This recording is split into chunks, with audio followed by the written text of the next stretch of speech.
Yeah, and the Cubs try to take 2 out of 3. Yeah, nice job by the Cubs last night through the middle innings, especially. Not Iglesias, but DeSclafani, the starter for the Reds last night, allowed just 1 base runner through 3, but a lot of damage middle and late in that ball game by the Cub hitters. All right, let's get the highlights of Game 2. The Reds winning Game 1, running away late, 13-6, and it was a scorcher last night here at the ballpark. Speaking of hot, Joey Votto, maybe the hottest hitter in baseball right now. Yeah, he's been an absolute beast. He's having an epic second half, one of the best in the history of the sport, hitting around 400. He's got a 581 on base percentage in the second half. The only guys to best that, Bonds and Ted Williams.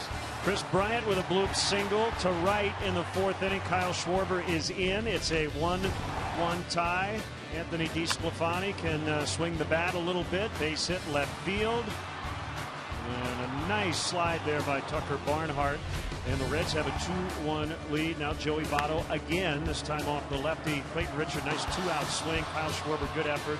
Can't get it. 3-1 Reds at this point. And then the Cubs on the comeback trail. Bryant, again, he didn't make really hard contact last night, but well placed. Yeah, soft line drive base hit there. He had a blooper to right field earlier. Here's Montero with an RBI single.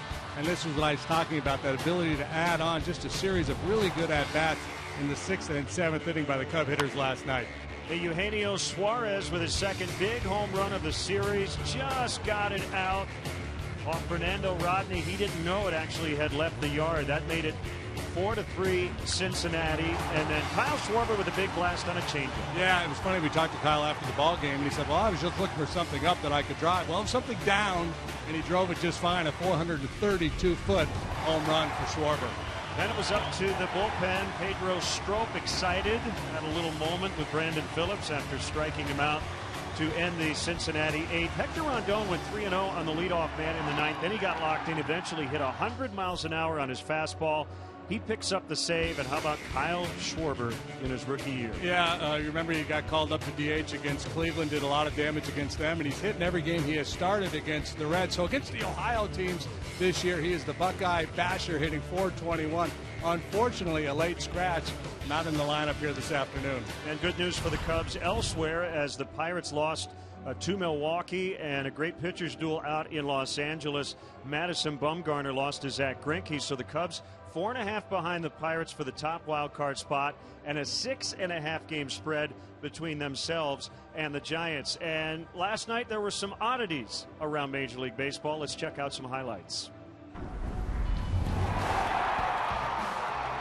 Here comes Elvis. The throw is wide, and Elvis swipes home. Now there's one you haven't seen in 10 years. And Nolan took him deep. That's when he went to hey, that was such a bad pitch, George. It was a balk. Oh, it was a balk. As runners go, and the pitch is lined. Reyes to second for 1, to first for a triple play. He had no idea what he was thinking on that step-off throw to the plate. It was like there was a shot clock and he had unloaded, or maybe he was just trying to, stop the clock. He only had one more play to go for the touchdown. All right, coming up next, Chris Coughlin chatting with our Patrick Mooney as we get you set for the Reds and the Cubs in the rubber game.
Make sure you follow Patrick Mooney, our Cubs insider, all season long on Comcast Sportsnet. He's brought to you by Nationwide agent Jeff Vukovich. Visit Jeff at jeffvuk.com. Nationwide is on your side. Patrick had a chance to catch up with Cubs corner outfielders, second baseman / third baseman / whatever you need him to do, Chris Coghlan. Theo said yesterday that organizations and teams can get tight at times in September, but he seems kind of complete looseness from this team. How would you describe the personality of this group heading into September? I think that's a fair assessment. I can't speak for front offices. I could only imagine, because there's only so much they could do. I would imagine they want to control more. But as a team, I could easily see that, especially when you have a lead in a thing and you're kind of the guy being hunted. I can see pressure on mounts, but that hasn't happened in this locker room. And I think that's a testament to older guys and trying to take pressure off the young guys and realize, hey man, it's still the same as every other month. It's just that it's more magnified with media, but the game is still the same. And I think it's also a testament to Joe's personality, because I think every team starts to take on the personality of their manager just by the style of play. You can see in the changes, the managerial decisions. So I think that that's a fair assessment, and that's definitely what our clubhouse has been all year.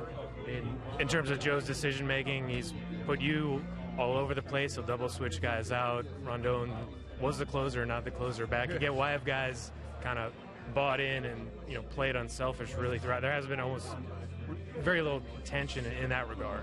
It has, and that's a good assessment by you. But I think that's just a testament to the guys in here. It's not. Joe's been preaching since, spring training about selflessness, about how, check your ego at the door. And you can preach that all you want, but when it messes with guys' livelihoods, and how they play in different roles and things they've been used to, the only thing that really gets guys to buy in is wins. And Joe has won, and Joe is winning here. So I think that's what it enables. First off, if we were to lose a bunch and Joe was asking us to do all these different roles, there would definitely be some guys that would be frustrated behind the scenes, but we're winning. And so that's the point of the game, is to win the game. That's it. Doesn't matter what our role is, it's to win. We all say that, but to buy in is totally different. And I think slowly but surely throughout the year, our clubhouse has bought in, and now it's guys are just playing at different levels, even in different roles that they're not used to. What's up, CC? What up, Rossi? As a former National League Rookie of the Year, I don't think you get a vote, but how would you handicap the race we got going on here with Chris Bryant and Kyle Schwarber, and why have these guys performed right away in the big leagues? They're talented, they're super talented. I don't know what all the votes are. I mean, I don't know what all the candidates are, but I know that KV's been here almost for day one. So, you always give it to the guy who's been there longer, because in this game, everybody's talented enough in this locker room to put up a good month, a good couple months. And I'm not trying to take away from any rookie, but that's just fact. So to do it for a full year, and then again, for a Rookie of the Year, it's for a full year, but then even to be able to take it to another level for a career is a whole different ballgame. So I think it's talented, and I think it's also league still trying to figure them out, and hopefully they don't figure them out at least this year. And final one, how satisfying is this for you personally after being here on a last place team, and also kind of the journey you took to get to this point where you're the number 3 hitter for a potential playoff team?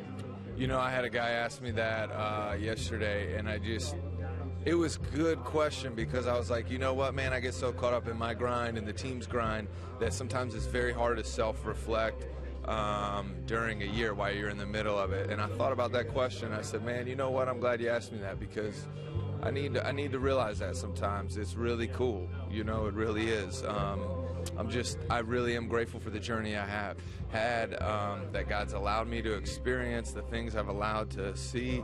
It's made me such a better teammate, such a better person, a better player too. I'm a totally different player than I was when I came up. So for self, it is very gratifying. It's cool to be able to see where my journey has been, to come fold I've been, as far as team, I've been on, unfortunately, more losing teams than winning teams. And it's very hard. One thing that's common with losing is negativity. And one thing that's common with winning is just positivity, man. And it's as simple as that. So it is really neat. It's a great experience. We still got 30-something games. Go grind those out. But it's definitely a lot better to be in this position than on the losing end. Good stuff from Chris Coughlin. He's going to move over from right to left. Kyle Schwarber with some rib soreness. More on that coming up as we get you set for the first pitch from Wrigley Field.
Nice summer-like day here at Wrigley Field. It's a rubber game as the Cubs host the Cincinnati Reds. Off day tomorrow. Diamondbacks come in for the weekend.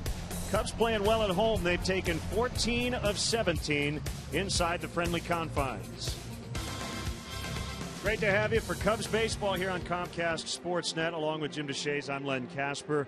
The Reds officially eliminated from the NL Central race. That was not a big shocker last night, but it has not affected Joey Votto one bit. In fact, he seems to be getting better.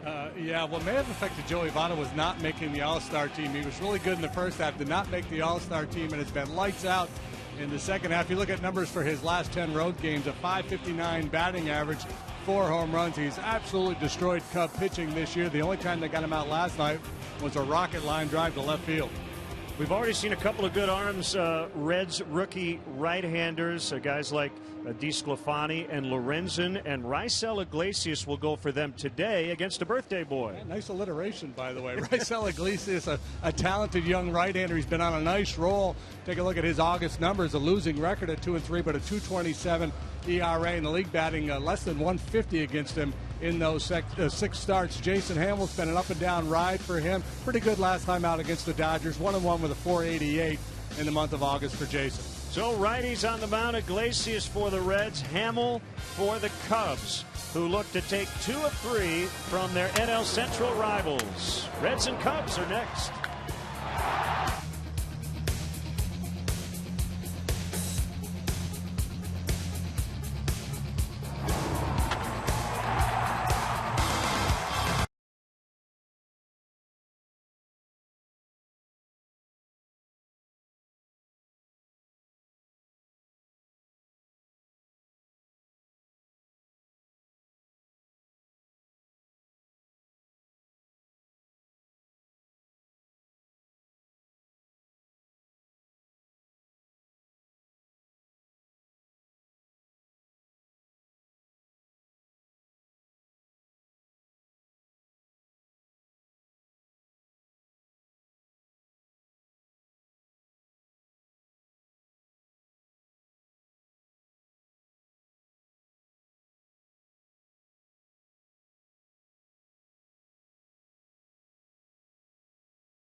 Through it all.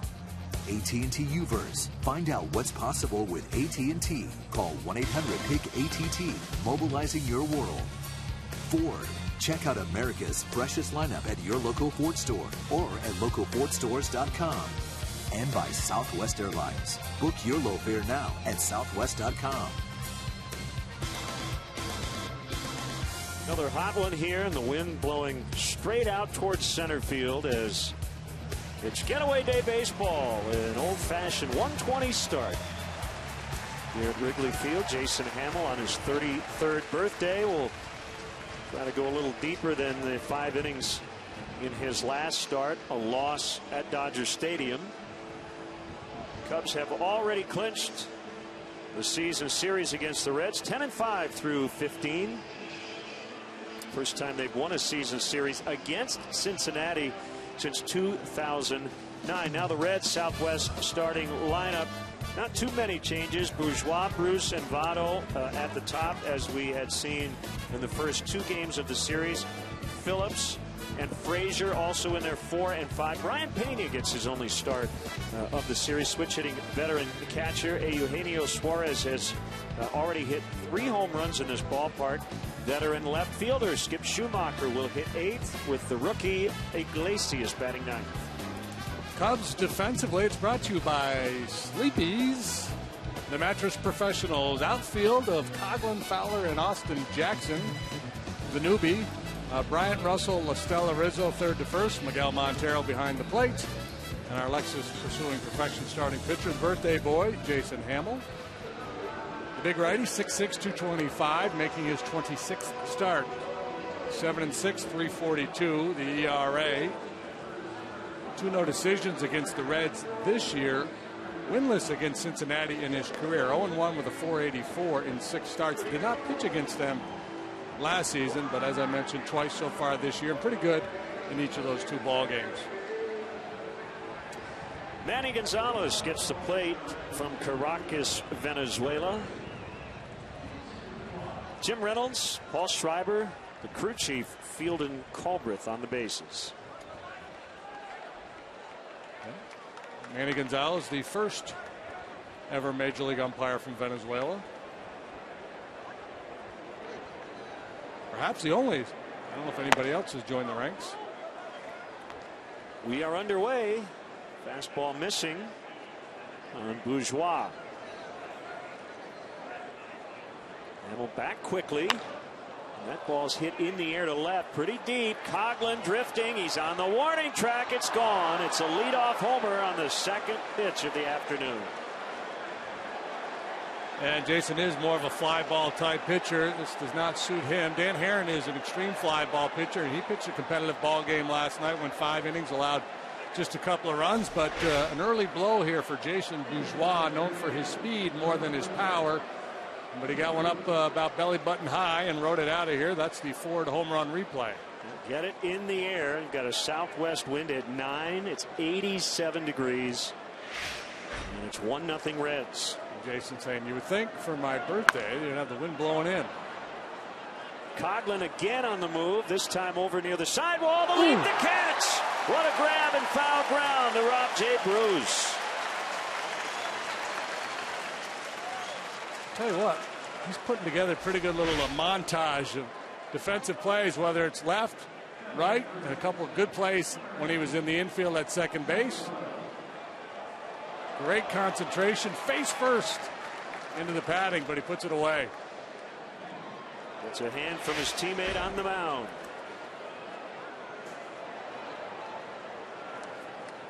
Yeah, those plays become really big. You don't want to give guys like Jay Bruce any extra pitches on a day like this. As Joey Votto fouls.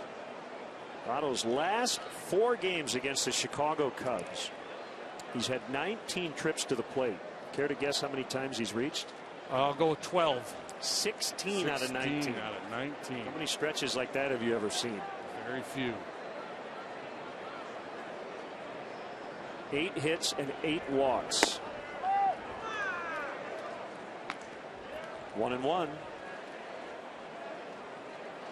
Hamill's done a pretty good job against Votto in their respective careers. He's just 3 for 17 with 3 walks against Hamill. Hit a 2-out solo home run in the first inning last night. First pitch swinging off Dan Herron. He attacked first pitch here, fouled it off.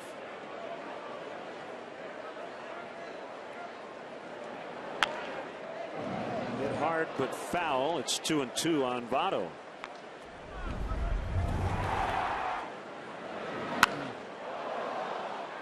Something out of way, and he just rides it into the seats out there. The bleachers in left center. This is 26th home run of the year.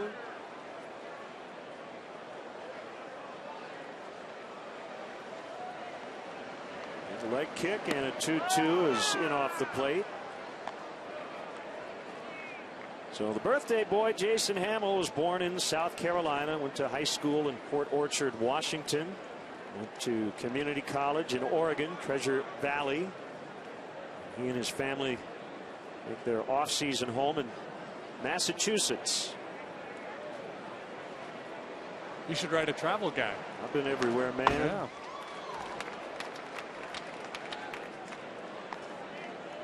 Second stint with the Cubs. Came back on a 2-year contract he signed on December 12th.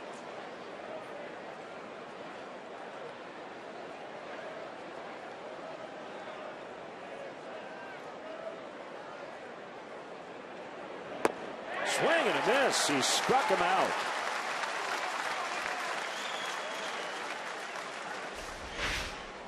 Well, with a guy like Votto up there, you got to change the program a little bit. Jason Hamill is primarily fastball slider.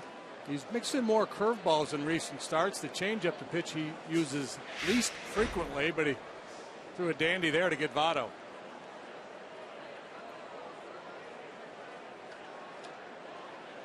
Brandon Phillips, he had a moment with Pedro Strop last night. Strop stared him down after a big strikeout to end the 8th, and Phillips just smiled and gave him a thumbs up.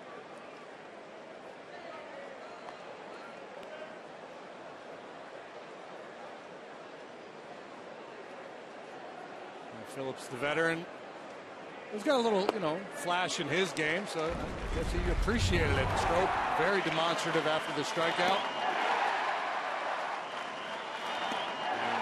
Some hitters would have been irked, not so much by the scream, but the kind of the stare that went along with it. But Phillips said, well done.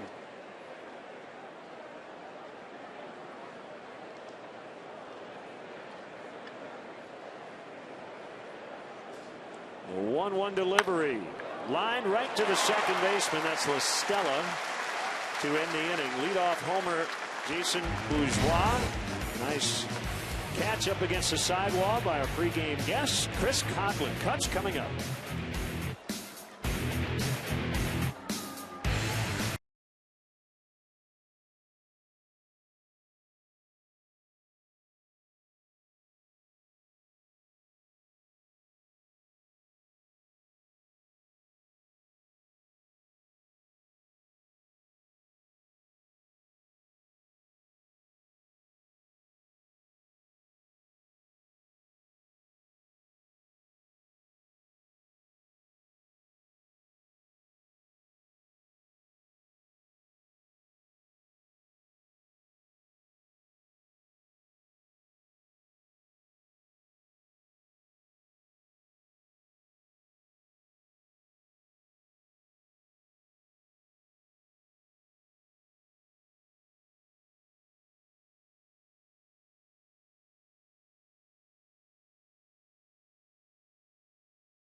Beverage Depot will donate $100 to Make-A-Wish Illinois. And the Cubs Southwest starting lineup beginning with Dexter Fowler at center. The aforementioned Chris Coughlin in left. Kyle Schwarber out of the lineup today. We'll tell you why in a second. Chris Bryant is in third. Anthony Rizzo playing first and cleaning up. Miguel Montero has done nice work against the Reds this year. First start as a Cub for Austin Jackson. Russell, Hamill, and La Stella go 7, 8, and 9. Reds defensively deployed this way. It's brought to you by Sleepy's. Schumacher, Bourgeois, the home run hitter, and Jay Bruce in the outfield. Frazier, Suarez, the Gold Glover, Phillips, and Votto on the infield. Brian Pena, the catcher. Lexus starting pitcher, Iglesias. Wiry right-hander, slings it up there in the mid-90s. Good sinker. Looks like he's going to be a good one. He's made 13 starts. He has a losing record, a bit of a high ERA, but lately he has turned it on. Fowler pulls one foul on the ground to right. Rysel Iglesias, 6'2", 185. That probably is him being weighed while holding a bowling ball. Well, he got it on the backdoor breaker. 1-2. If he's 185, it's a little deceiving. It looks like he goes about 160. From Cuba, Red signed him to a 5-year, $27 million deal. Did you see that play by the home plate umpire? No. Manny Gonzalez. The ball deflected off the screen and he one-handed it. Really nice play. That's why he's a big leaguer. Can make all the plays. Swing and a miss. Strike 3. Fastball 93 from Iglesias. Here's Manny being Manny. I'll take care of it. Yeah, see, you run the risk there. If you drop it, you're going to hear some boos. So he's very confident. You like that in a home plate umpire. Coughlin was going to play right, Schwarber in left, but Kyle in the batting cage felt a little rib soreness on his right side. So out of the lineup. The Cubs are off tomorrow. Hopefully it's just a minor day-to-day thing. They are going to do some tests just to make sure.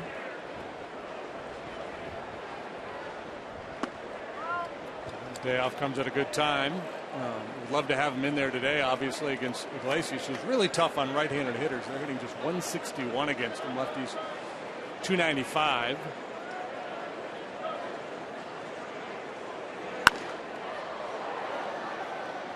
Two and one to Coghlan. 30 years old. Chris Coghlan, born in Rockville, Maryland. Went to high school in Tarpon Springs, Florida, and then went on to the University of Mississippi. His defensive versatility has been a nice asset as he's been able to keep his bat in the lineup.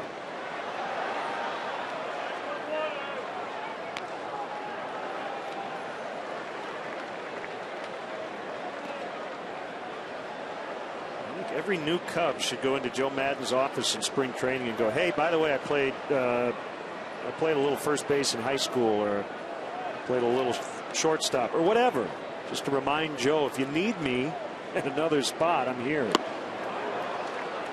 Back-to-back Ks for Iglesias. Yeah, well, if you don't go in and tell him, sooner or later he's going to find out, because that's what he's all about, is versatility, and he's going to check in with guys. Hey, just in case, Chris Bryant, what's your opinion on playing center field? I got it, Skip. I can handle it.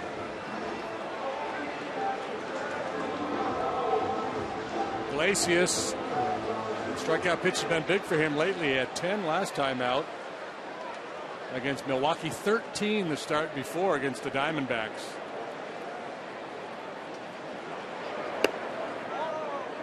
Sidearm fastball off the outside corner. And Chris Bryant hitting .396 over his last 14 games. He's got 5 hits in the series. Bounces that one foul.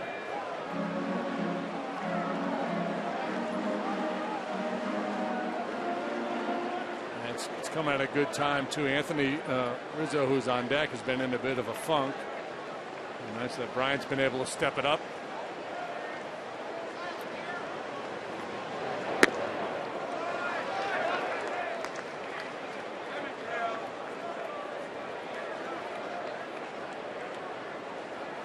Rizzo waits on deck.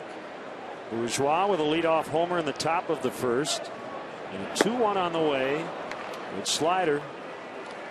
Iglesias, being wiry, right-handed and Cuban, with that funky delivery, will remind you of El Duque, Orlando Hernandez.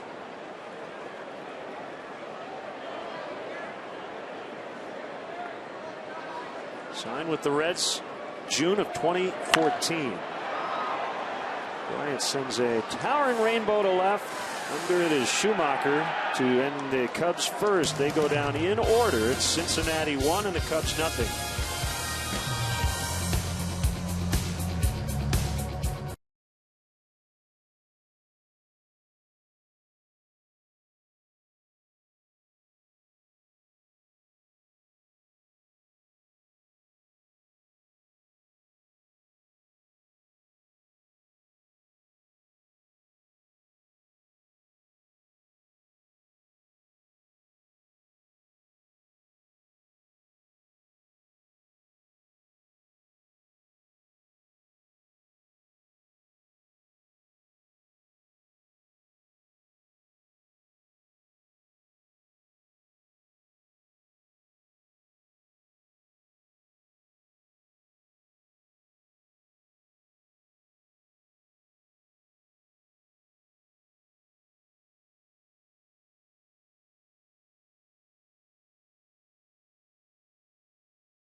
Chicago throughout the year, we will bring you the most Bears programming, including Bears Huddle, Bears Blitz, and the best pre- and post-game coverage in town with Chris Bowden, Lance Briggs, who's going to join us in the third today, Dan Jiggets, and Jim Miller.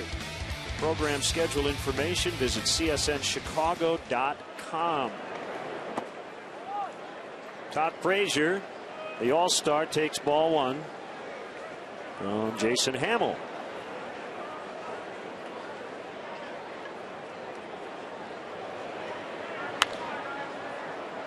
Popped up shallow center field. La Stella's out. Fowler, though, will take care of it. And Frazier's now nothing for 9 in the series. Cubs pitching has done a good job against Frazier.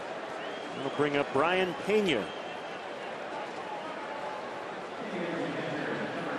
Well, anybody with a little pop in their bat, they see that wind blowing out, they're going to get a little anxious, and Hamill could take advantage of that. Just kind of flip that slider out away from those right-handed hitters.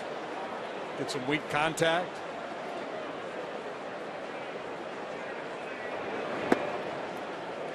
The Reds seem to be cornering the market on switch hitting catchers. In their current roster, they've got Pena, Tucker Barnhart, and Ramon Cabrera. They have a right-handed hitting catcher named Devin Mesoraco, but he's on the DL. Big part of the Reds story this year, injuries. It's been the last couple of years for the Reds. That's a strike. 1-2. Zach Cozart has been out most of the year, same for Mesoraco, Homer Bailey. So things not going well in the Queen City. They decided to retool. They trade Johnny Cueto and Mike Leake. And they've been in a bit of a free fall. Just 8 wins in their last 30 tries. Yeah, they have been beset by a lot of injuries. In addition to the ones you mentioned, Iglesias with some DL time. That ball powered to deep right, and Austin Jackson's got to play the bounce. Here comes the throw towards second, and Pena's in with a sliding double.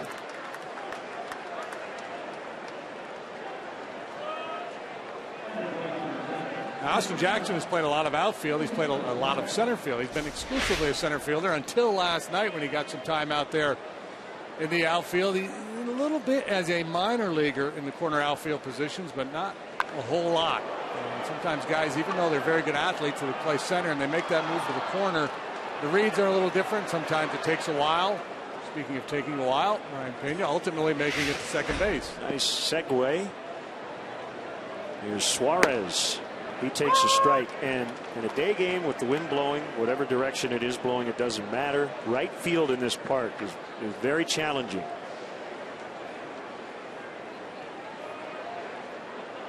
The sun, the wind, the well, the bullpen.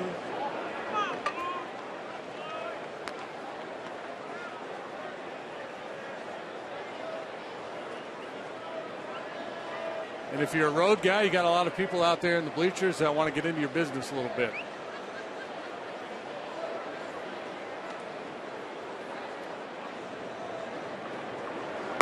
Suarez has hit 2 big home runs in this series. Tied the game Monday.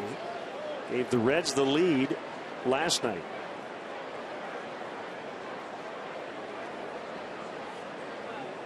So with a healthy Zach Cozart next year, it'll be interesting to see what they have in store for Suarez.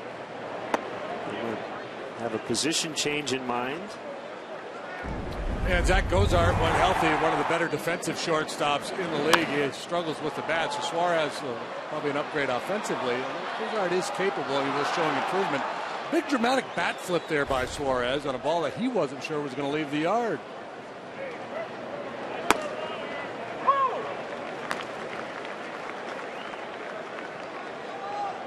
Kind of went all Brett Boone there.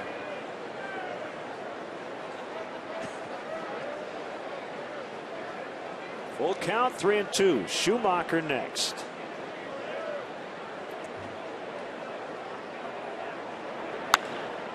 Right field, it'll drop down, and Jackson's got to chase This one down. He gets to it quickly. He will keep Suarez to a single. And the ball gets by. Doesn't affect the play as Pena scores. It's 2-0 Reds.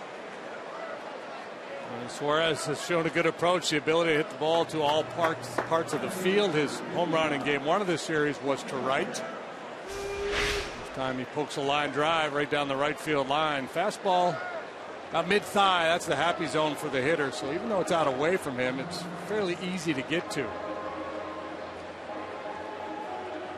Cubs maybe catch a break with Suarez retreating a little prematurely to first base. If he holds his ground after making that turn at first, he's probably able to get into second with the overthrow. Skip Schumacher with his only start in the series. Couple of pinch hit appearances. Struck out in both of those. And we'll try to get a ground ball here. Schumacher is a ground ball hitter and a strike.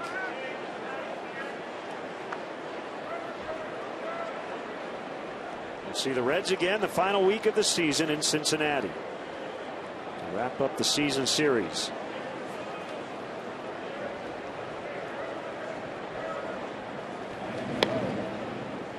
Tuesday, Wednesday, Thursday, September 29th through October 1st. And then on to Milwaukee to finish the season. Hopefully by then the Cubs have secured a playoff spot. It's clinched the division 2007 while in Cincinnati. It happened actually a few hours after they won the game there, as they had to wait for another game to end.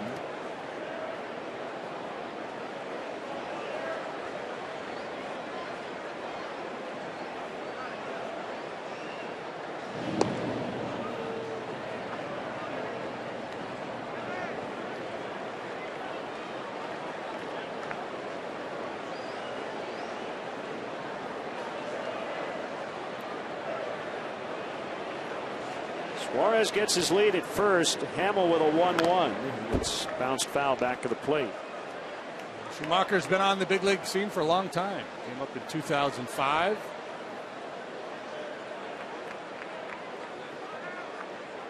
Plays second base, plays the outfield. Hit for a high average throughout his career. Not a lot of power. Good guy off the bench.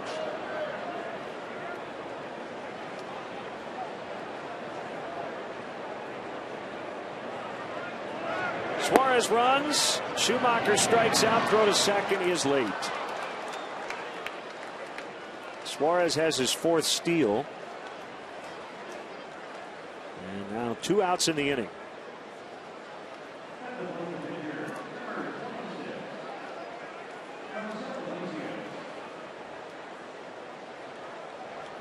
Iglesias with 1 hit and 24 tries.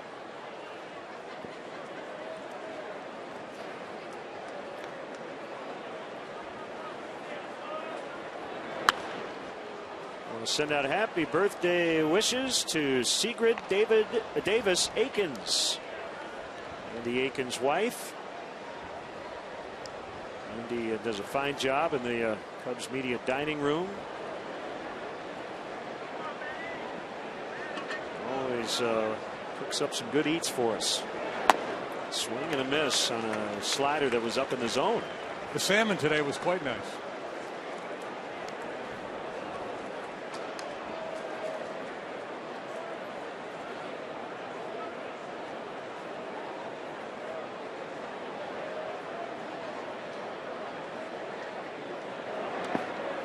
Down by Montero, and it's 1-2.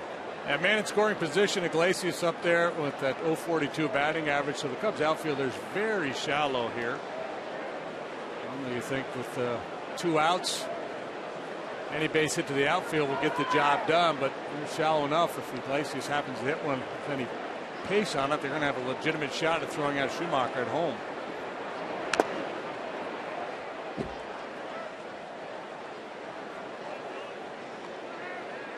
Now, the likelihood that that all happens is not real good. The most likely scenario is a punch out here.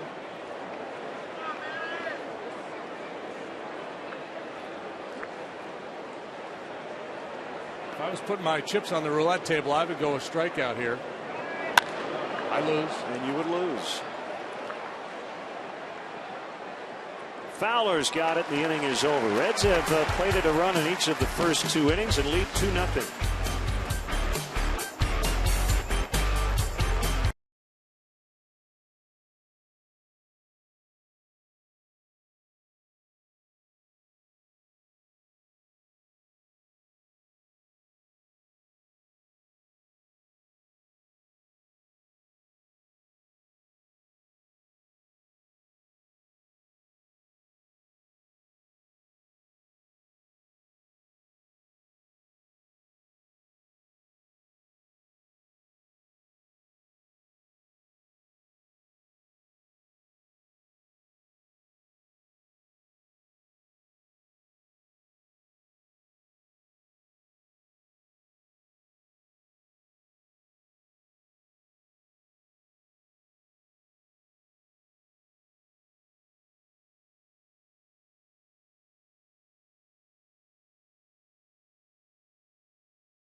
Let's go, including this upcoming weekend series with the D-backs.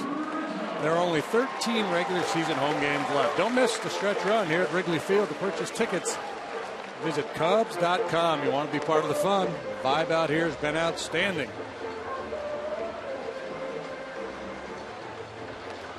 Even in the heat, they're dancing.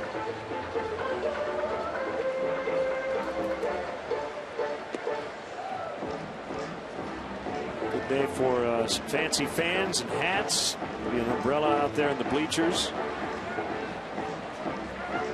Big bottle of water and some ice cream. Can't go wrong.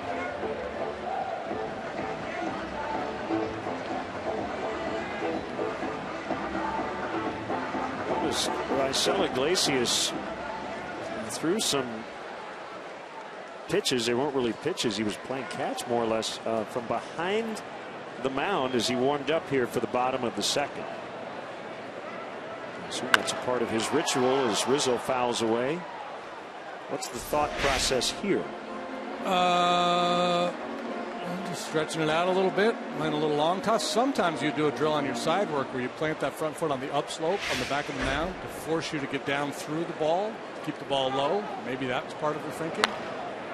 Maybe he would just rather play from the blue tees than the white tees. Maybe he's like, I'm so good I could get you out from back here if I needed to. Like Eddie Feiner. But instead I'm just going to move up here.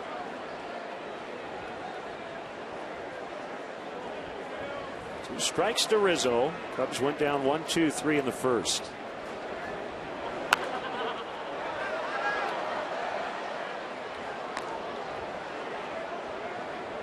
Sometimes when you see something like that, there's some legitimate thought behind it. Other times it's just, guys, it's what he does. It's something he's probably done a long time, maybe.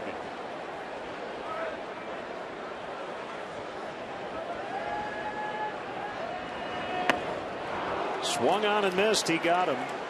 4 batters in. He's got 3 strikeouts.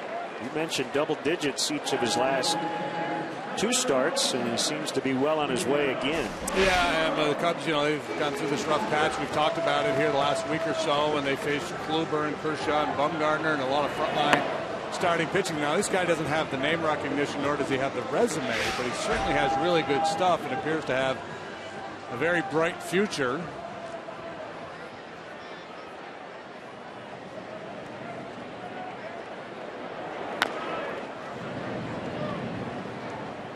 You know, it's one of those things, if he pitches a shutdown game, some fans are going to go, Raisel Iglesias? Who's that? Well, there was probably a time when somebody said, Pedro Martinez? Who's that? You know, everybody, right? Yeah, Greg sure. Maddux. Who's that? I never heard of him.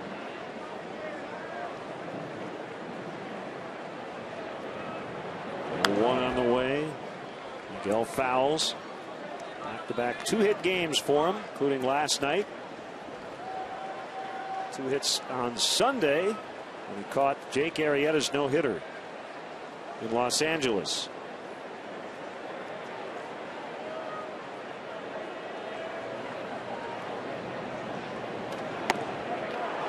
Strike 3, goodness. he went around.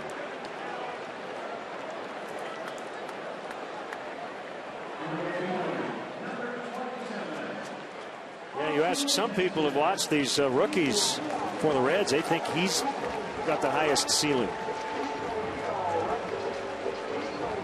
Yeah, and I think, you know, the Reds probably felt that coming in, giving the long-term commitment that they did. So it's a great opportunity for this all-rookie rotation that the Reds are running out there these days. This is the 33rd or 34th consecutive game started by a rookie for Cincinnati. Jackson, with his first start as a Cub, made his debut off the bench last night. He had made 3 previous starts as a visitor in this ballpark. First time he's ever played right here this week. 1 ball, 1 strike. Cubs got him from Seattle. Final day of August.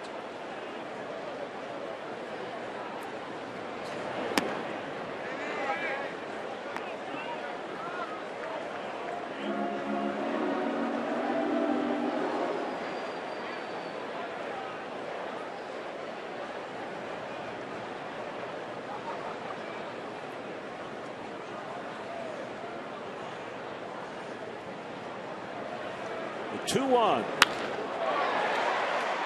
It's going to stay up for Bourgeois. Best contact we've seen by a Cub, but still no base runners through 2.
And then you add up the resume and you say one of the all-time greats. That is saying something.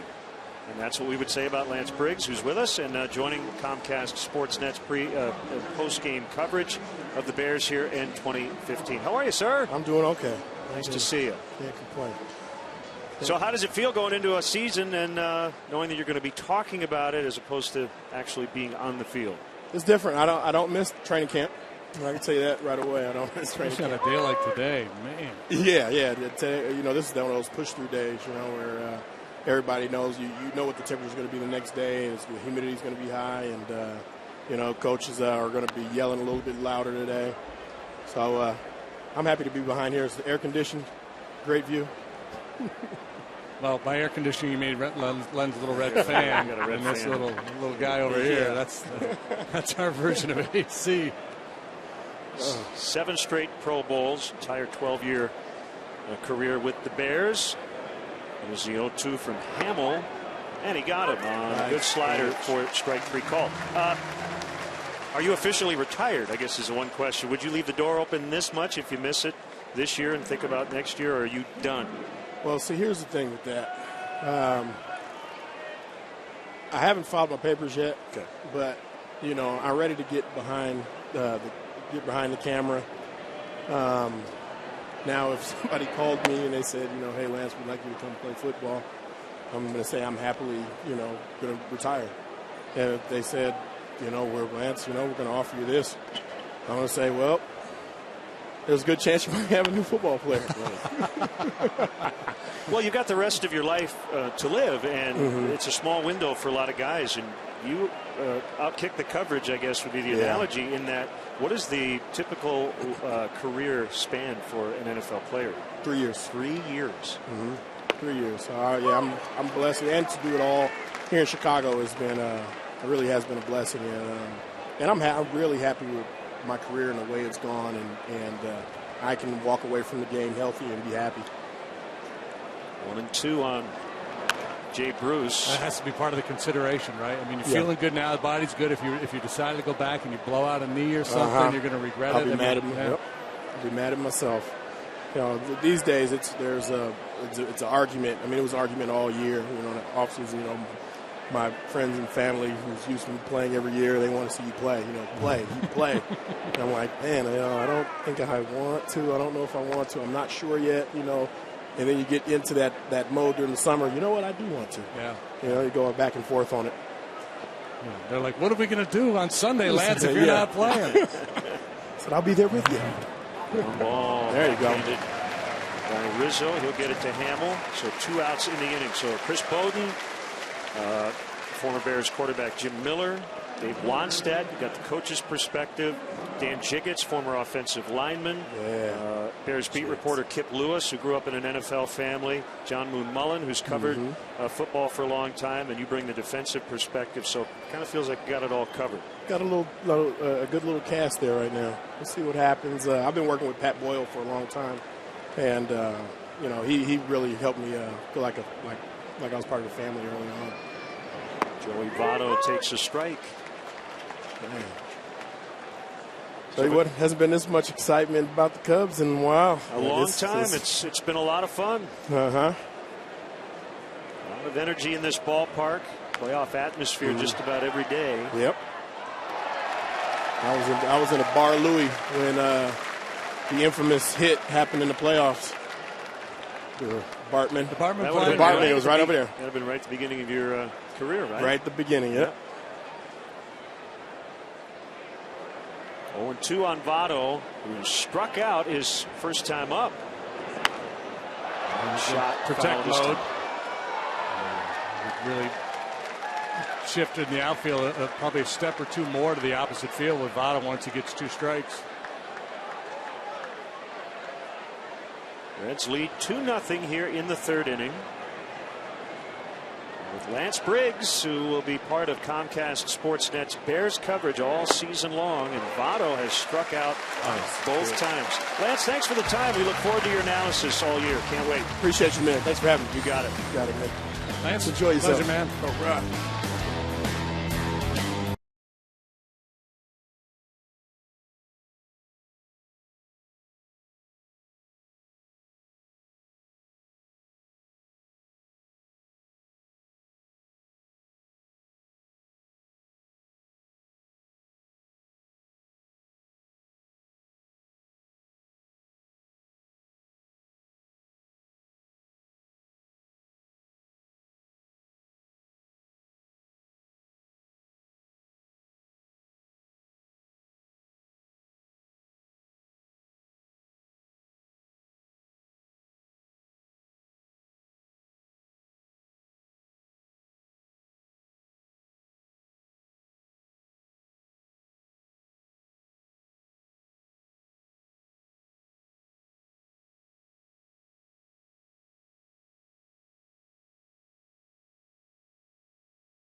Third tomorrow, join the Maddens and participating Cub players for a one-day pop-up fitness event here at Wrigley Field. Spoxing, the nation's newest fitness craze, combines spinning and boxing. Each Spoxer receives their own boxing wraps, a Gatorade protein bar, Aquafina, and an epic workout towel.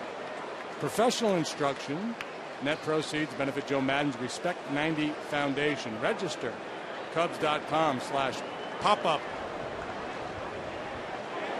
So what are the two words that make up Spoxing? Spinning and boxing. Spinning and boxing. The greatest blended word since the spork. 1-1 on Addison Russell.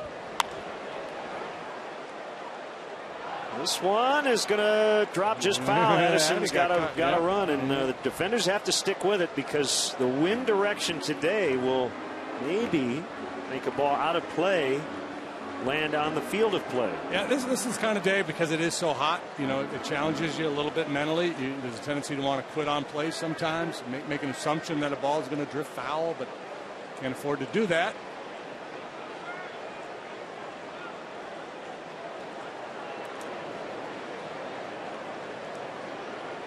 One-two pitch, swing and a miss. He struck him out.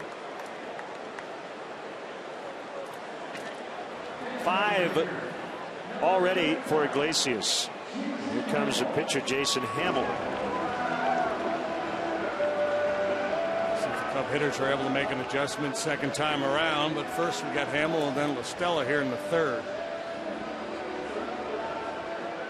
This is the Cubs' second look at Raisel Iglesias.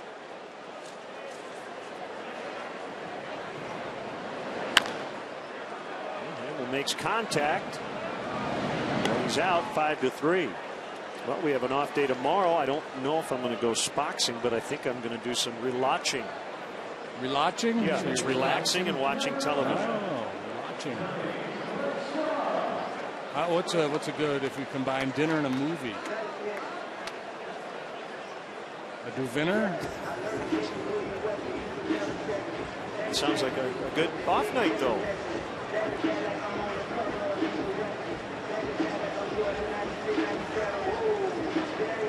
There's Tommy LaStella. We saw Javier Baez start at second yesterday.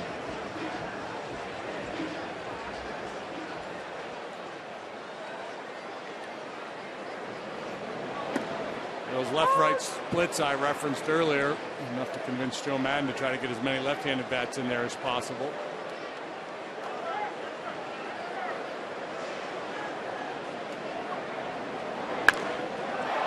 Club to deep right. Bruce is back. He will watch it go. A home run. Tommy LaStella.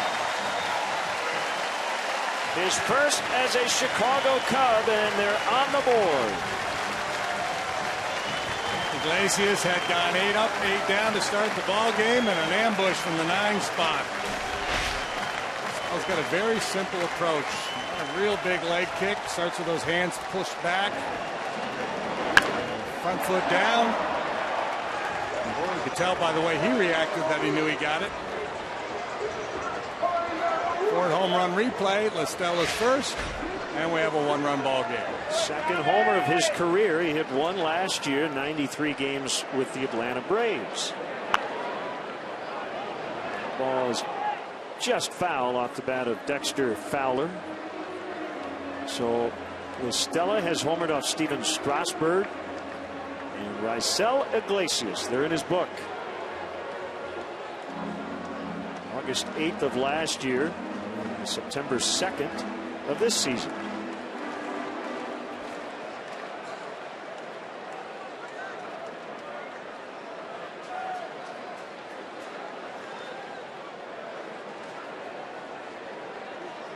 It's the hope of every big league club that you have guys up and down the lineup capable of doing damage.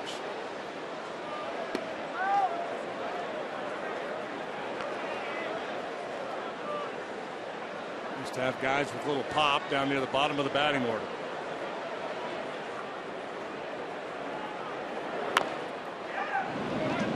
A couple of ideas for dinner and a movie. A denuvie.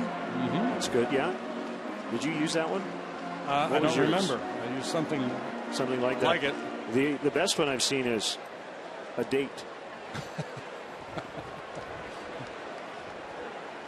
Well played. Still 1-2 on Fowler.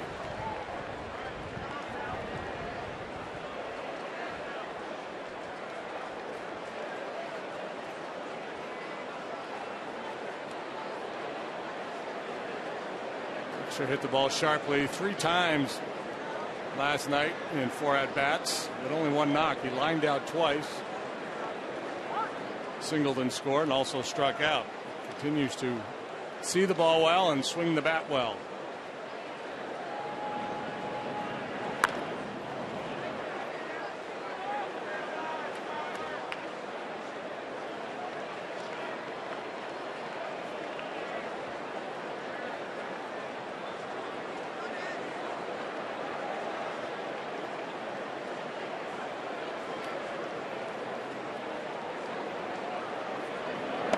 Throws in.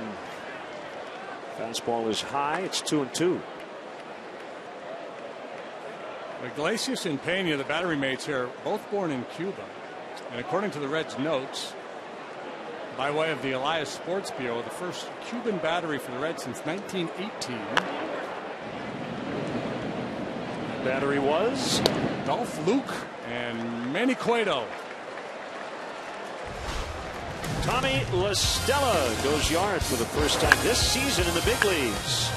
Cubs on the board, trailing 2-1.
Strongest fan photo. Use hashtag Northside Data Strong Fan, and you just might see yourself later in the game.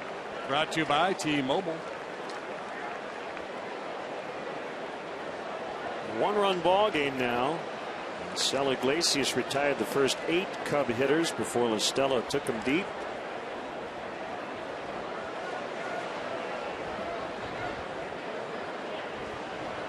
Mason Hamill worked a 1-2-3 third after giving up runs in each of the first 2 frames against the Reds.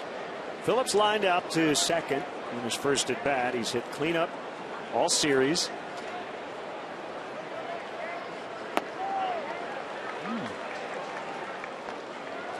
A little right on right changeup from Hamill. Something we would rarely see. Maybe a slide ball.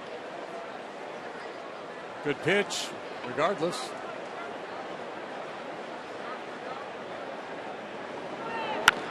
There's a slider, and that ball is lined for an out. Dexter Fowler back to get it. Tough start for Phillips. He's hit it hard both times.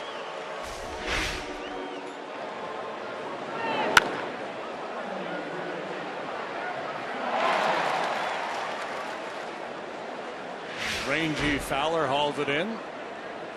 I mentioned last night Dexter was very comfortable going back on liners and fly balls toward the wall, so he'll play a few steps more shallow than a lot of center fielders will. Try to cut off that blooper.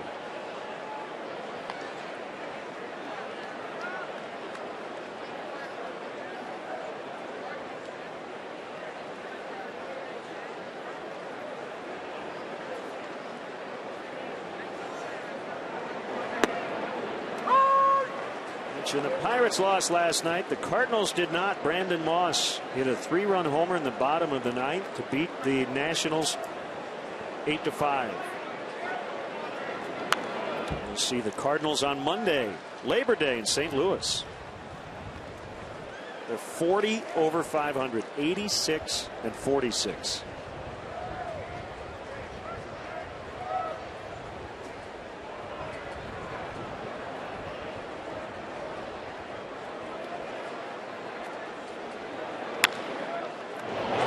To third, backhanded play, Bryant. Strong throw, it gets him by a couple of steps. 2 down.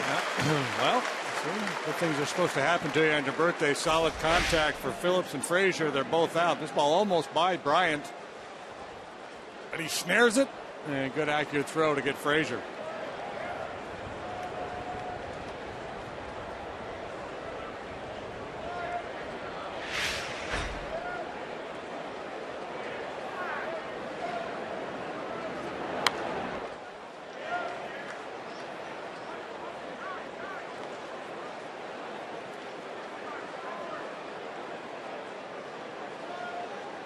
Pena with the double and the run in the second. He has gone 450 at bats without a home run since he hit 2 at Yankee Stadium on July 18th of last year.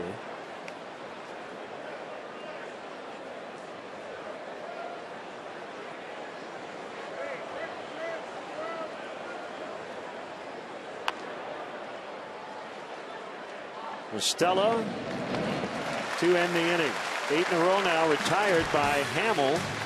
We're in the 4th, and it's 2-1 Reds.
Six. Get to know me. Standout striker David Arcam on a brand new edition of Inside Look. And watch the men in red kick off in Montreal against the Impact. It all starts Saturday at 6 right here on CSN.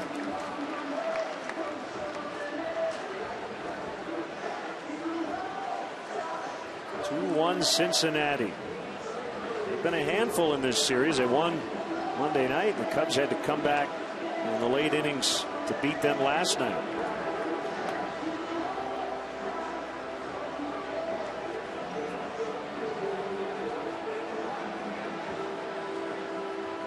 Chris Coughlin will start things. Bryant and Rizzo as well. Kyle Schwarber a late scratch due to rib soreness on his right side.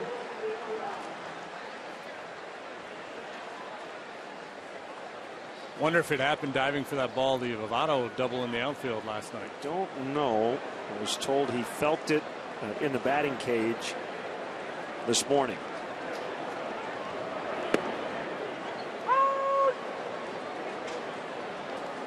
Iglesias has not yet thrown a pitch from the stretch. The only base runner he's allowed was the La Stella home run. Old foul.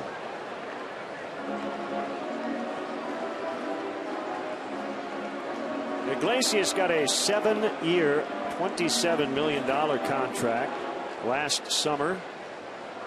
In Cuba, he struggled with his control pitching mainly as a reliever in the Cuban National League. He defected from Cuba to Haiti in his second attempt in 2 months, 2013. No previous minor league experience in the States when he made his major league debut this year, although he did pitch in the Arizona Fall League last season.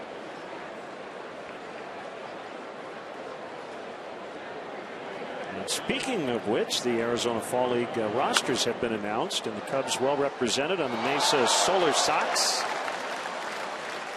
Myrtle Beach manager Mark Johnson will be the skipper. Pitchers Corey Black, David Garner, Pierce Johnson, Rob Zastrinsky will participate. Catchers Cale Brockmeyer, Wilson Contreras. Swing and a miss, strike three. Switch hitting third baseman Jamer Candelario and outfielder Mark Zagunis will all participate. So if you spend some time in October in the Phoenix area, you may want to head over to Mesa and check it out. Yeah, always a lot of top prospects out there in the Fall League. You can look at some up-and-coming Cub prospects and future big leaguers. A lot of other organizations as well. Bryant rolls it past third. It's foul.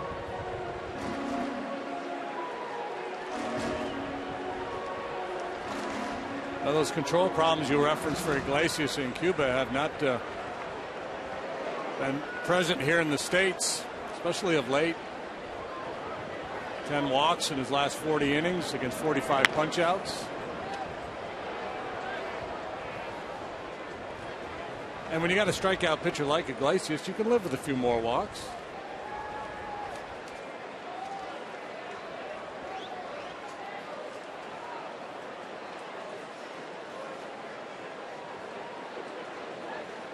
Well, I was not kind to the wiry right-hander, but in August he's been quite good. I guess I should say he was quite good.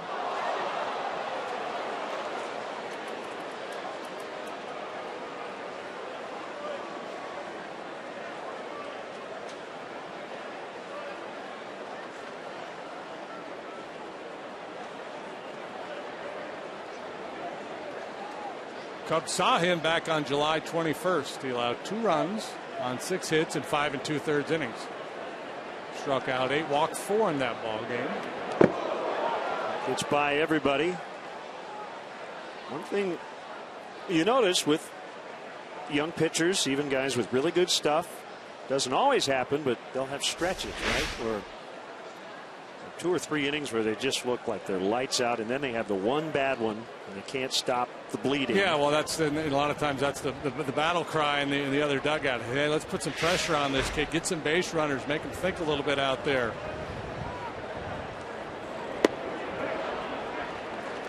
Saw it a little bit with Anthony DeSclafani last night. Was so good early, and then it just appeared to me anyway, when the Cubs started to put some base runners on, he started pitching away from contact. Instead of having that good aggressive, I'm going to get right after you approach. Started pitching to protect his lead, and it backfired on him.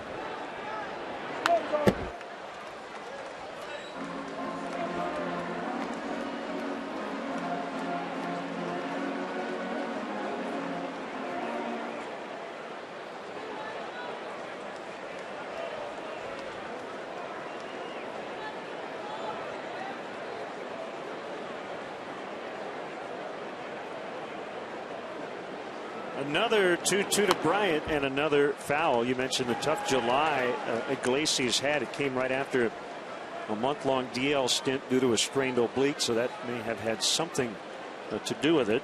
And speaking of your pitching to the score, protecting the lead, I'm sure the answer is somewhat nuanced, but did you ever feel like, or always feel like you were pitching to the score, or did you just feel like you just pitched? I think for the most part? A lot of times after the game you said, well, we had a big lead, so I was aggressive, or because that's kind of what's expected of you. But for the most part, you try to just pitch.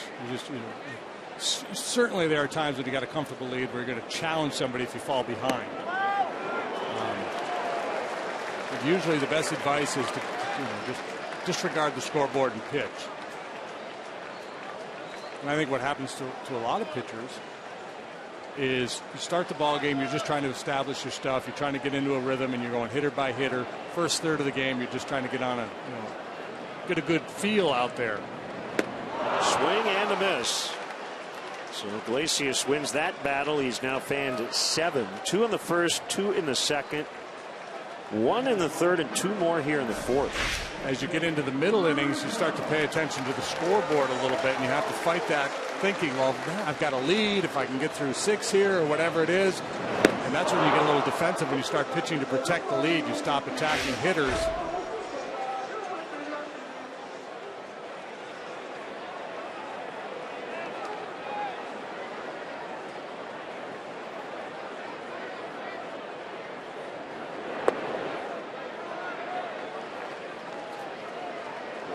Rizzo.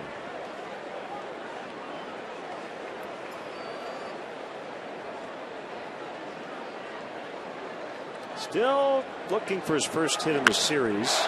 Could that be it? Deep center. Gone. We're tied. Right on cue. It's 2-2.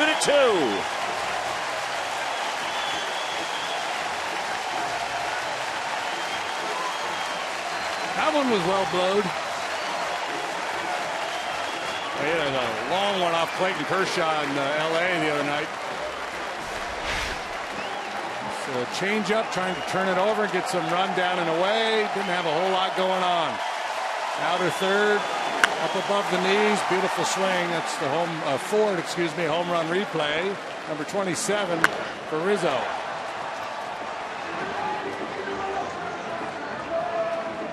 That's a way to save some energy on a hot day.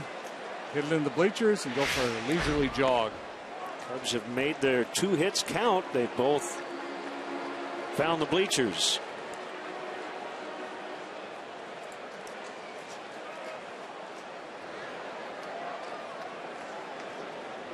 $27 now for Rizzo. Back to even. Iglesias not happy with himself. Just gave up a home run. Now trying to gather his composure.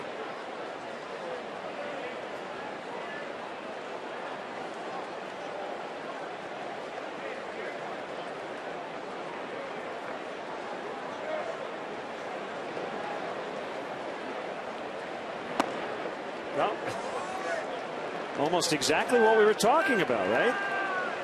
Yeah, a little pressure, getting his head a little bit, forcing him out of his game, or he's trying to overthrow a little bit.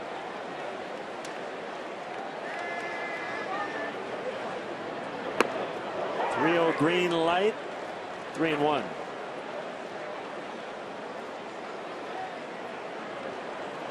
The 3-0 swing and miss is not a huge deal.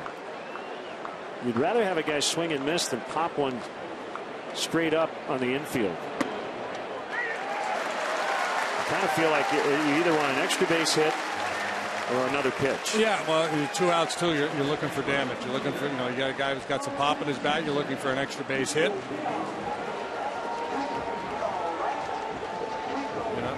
Choking up in that situation, looking to poke one into the center field. You're looking to bang one off or over the wall.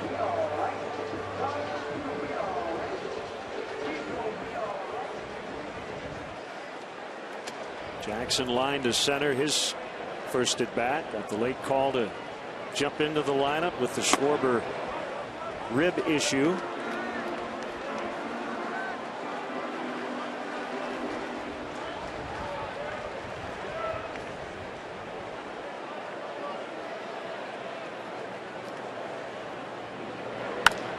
Ground ball sharply hit. Suarez with a backhanded flip to Phillips. It was certainly Zach Cozart-like at short to get the Reds out of the inning, but Anthony Rizzo's first hit of this 3-game series. And it's 2-2.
The Diamondbacks. First pitch is at 1:20. First 10,000 fans will receive a Cubs fleece blanket just in the nick of time. That's presented by Reynolds Wrap. To purchase tickets, visit Cubs.com.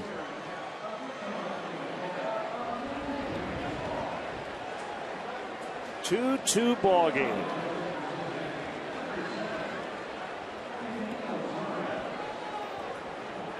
Rolling up the sleeves, catching some late summer rays.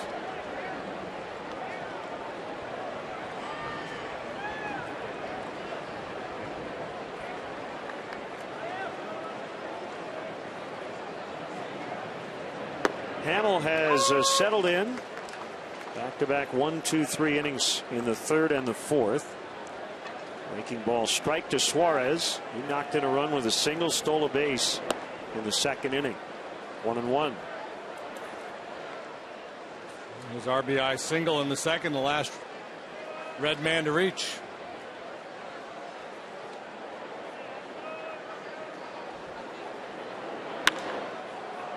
Right center, Jackson going after it, and he'll have to play the bounce. Suarez has had an impressive series both ways. They have definitely found something in the former Tiger. We got him in the Alfredo Simon deal. Yeah, it's always good to have depth, right? I mean, obviously this opportunity would not have come had it not been for the injury to Cozart. So it's the nature of baseball. One man's disappointment, another man's opportunity. Suarez is taking great advantage of his chance.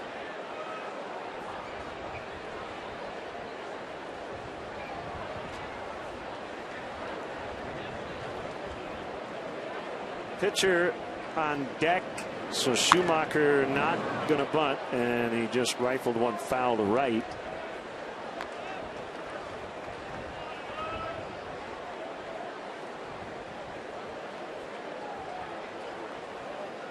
Yeah, certainly not going to give himself up here. If he were to bunt, it would be a drag bunt for a base hit.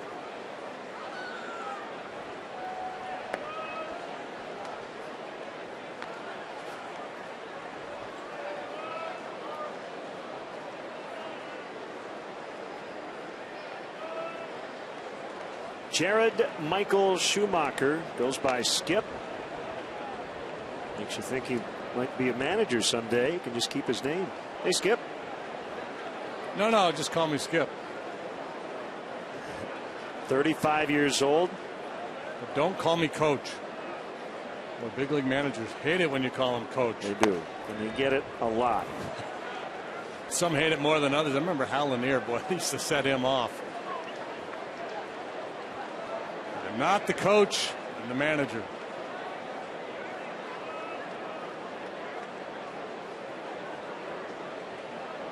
The 2-1 ground ball past Hamill. That's going to get Suarez to third as Russell will make the play. 6-3.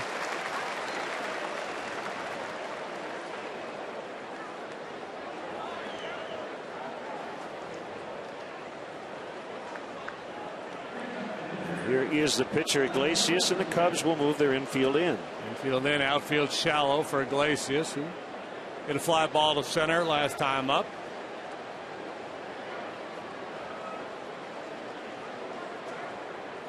He does it again, and Jimmy Riggleman will probably send Suarez in from third.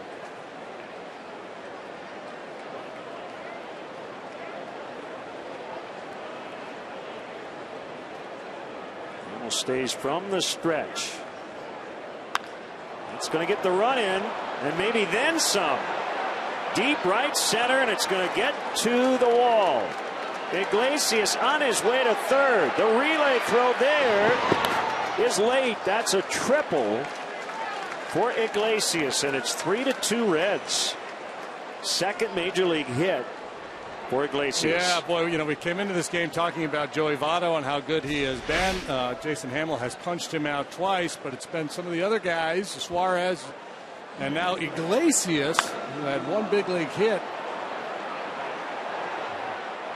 A little bit of a slow start, but man, he was flying around those bases. First career extra base hit, first RBI.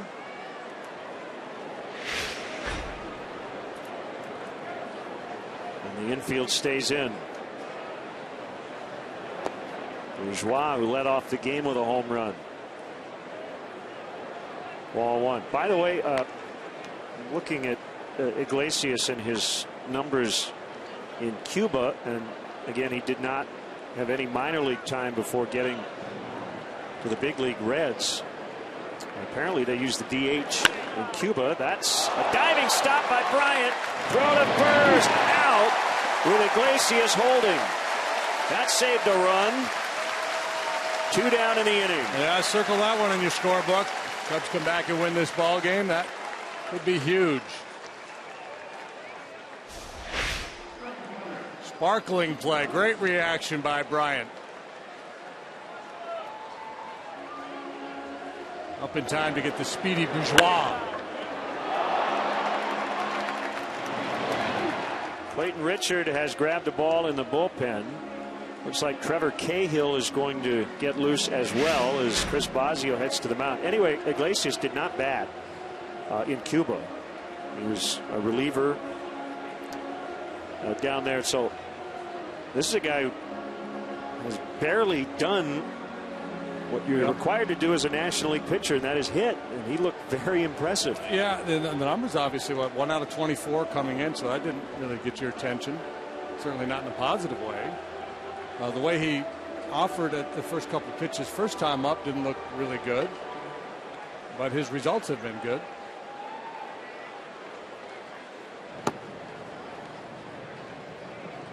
Cahill has yet to get in a game as a Cub. Brought up from Iowa yesterday.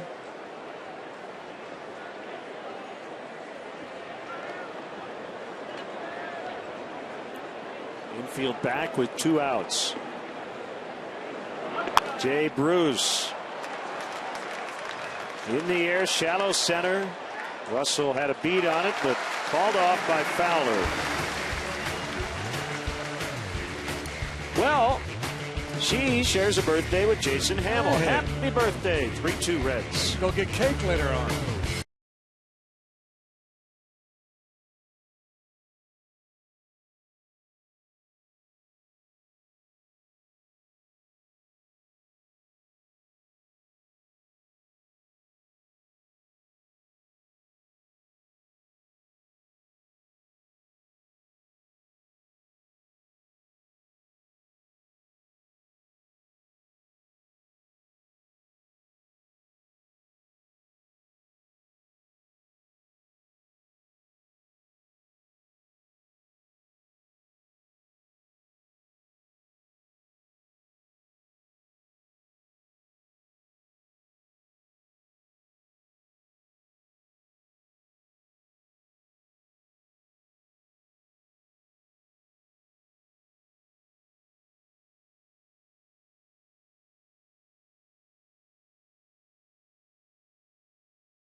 Through September 19th, Cub fans have the opportunity to take part in the fight against cancer by helping raise funds for Lester, Madden, Mott, and Rizzo's foundations in support of pediatric cancer research and awareness.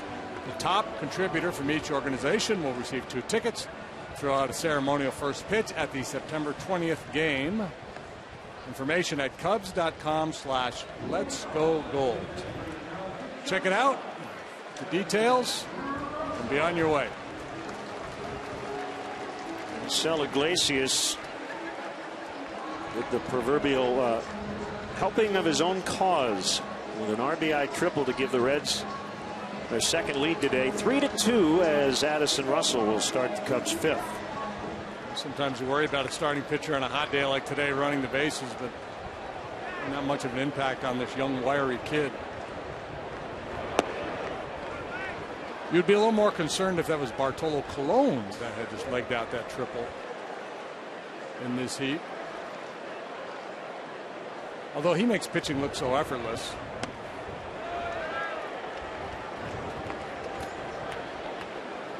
Behind in the count against Russell, 2 balls, no strikes. Off day tomorrow. The Diamondbacks are here on Friday for a 3-game weekend set. Then back to the road.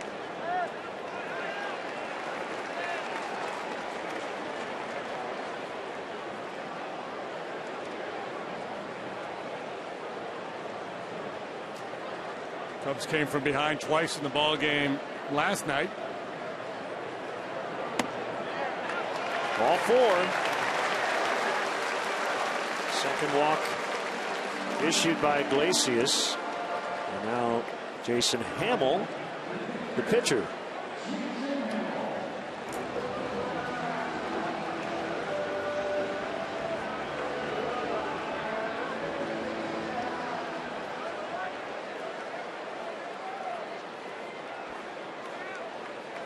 Joe likes to get creative, but I would think bunt in order here. Just go ahead and put a sacrifice down. So you get a strike. Rule number 1 when sacrificing.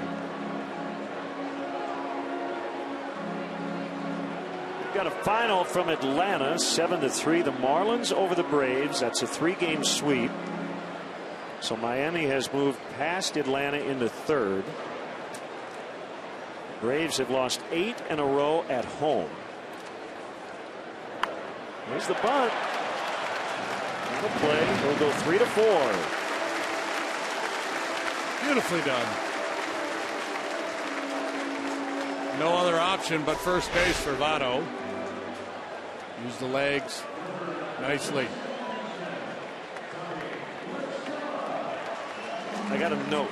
Ready for this? Yeah. The Braves have dropped 15 of their last 16. They have been outscored now by 74 runs during this stretch. 16 games. 74 runs. So that's what, getting beat by 4 or 5 runs a night? Taking a pretty good beat down, yep.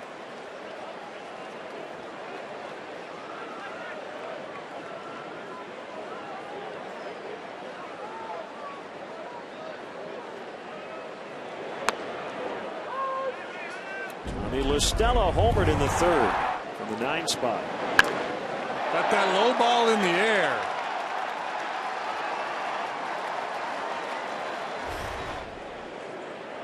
Got a chance to be a hero here with Russell out there in scoring position.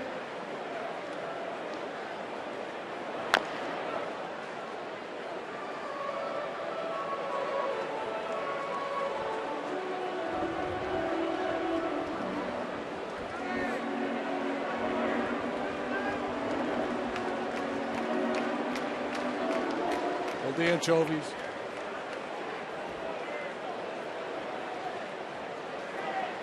Stella, a product of Coastal Carolina University, Conway, South Carolina, from New Jersey, born in Westwood.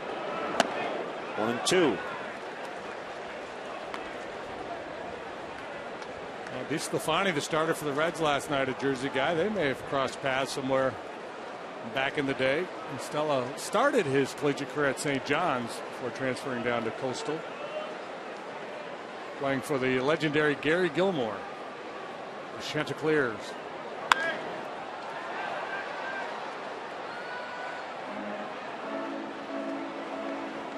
I don't know how legendary Gary is, but I played summer ball with him one year. So, yeah. Orange, anyone?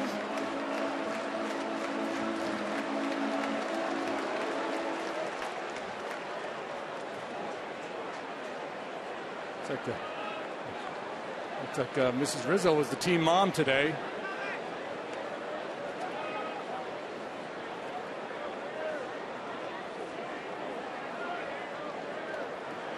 Stella bounces to Phillips. Russell now at third, 2 outs. That's the next one I want to see Joe Madden pull off. Invite all the parents to the ballpark. And after the game, have the parents go out and make that tunnel for all the kids to run through like they did with all the youth leagues.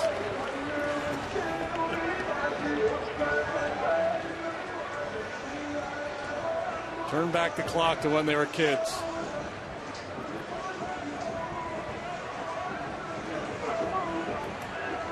Iglesias against the top 3 hitters in the Cubs lineup. He's held them to 0 for 6 to start this game with 4 strikeouts. That's Fowler, Coghlan, Bryant.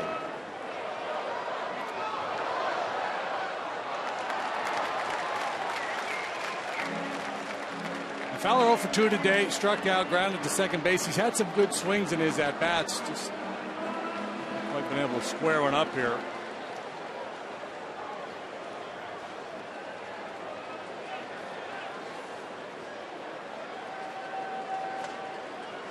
Russell's got to be ready for that ball in the dirt.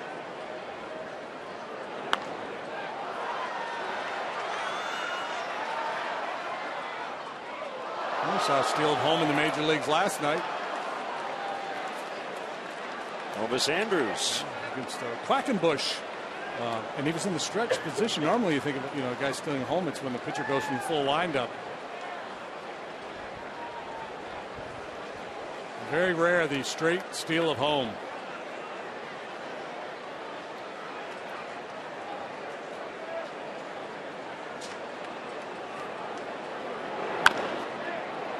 Phillips again.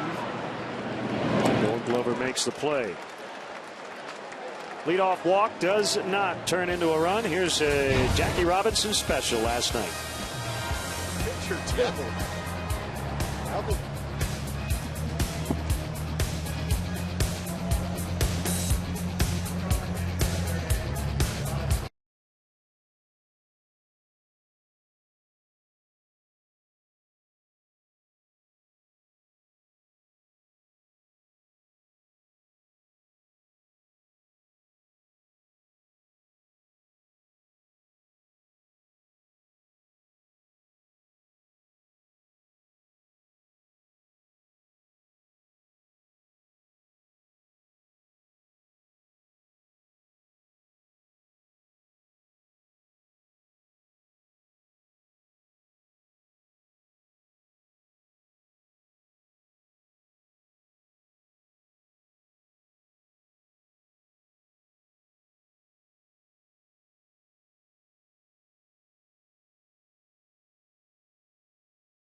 It's your chance to catch the best matchups in baseball. Reserve your place in line for history in the making. Join the season ticket holder waiting list. It's easy. Free to register. For details, visit Cubs.com/waiting list. Uh-oh. Okay. Still a lot of game left, young man. Only down 1. Should we force Lance Briggs into retirement? We have heard that he is now officially retired as an NFL player. We asked him about it earlier, and he said, "I have not filed my papers yet." Maybe we jogged his memory. He walked out of the booth and said, "You know what? I needed to do that." That whole blown out knee thing, I think. Yeah, we got him thinking. Or maybe just spending a half an inning with us knuckleheads up here said, "My goodness, this is cake. This is easy, man. I'm just going to hang out and talk for a living." 3-2 Reds. That's without Joey Votto doing damage to this point. He has struck out twice swinging.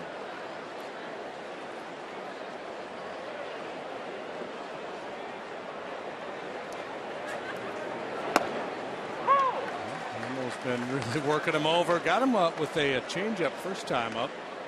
There's Trevor Cahill, a veteran right-hander, recently joined the big league club.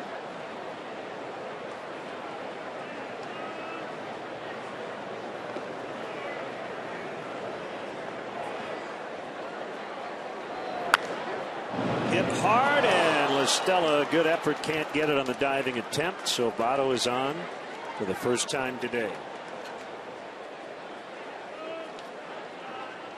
He's a line drive machine. Well, I guess the NFL equivalent would be only hope to contain him. And so far, 1 for 3 kind of feels like the Cubs have, right? Mm-hmm.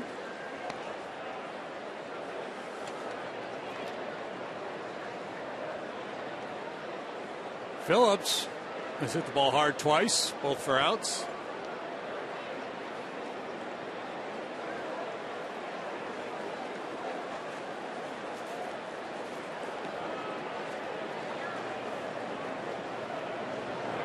There's some DNA going on in the Phillips family. His dad was a college football player. His mom a college basketball player. He had 2 brothers play minor league baseball. His sister, a standout basketball player in college, played the WNBA.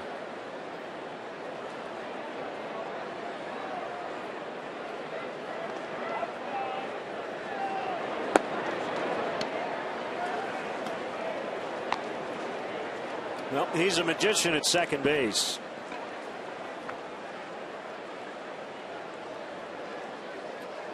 The best we've seen over the years.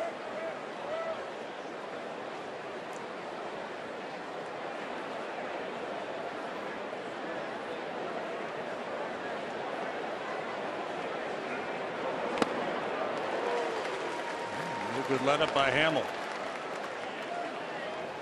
Phillips has the hardware to prove it. He has 4 Gold Gloves, 08, 10, 11, and 13.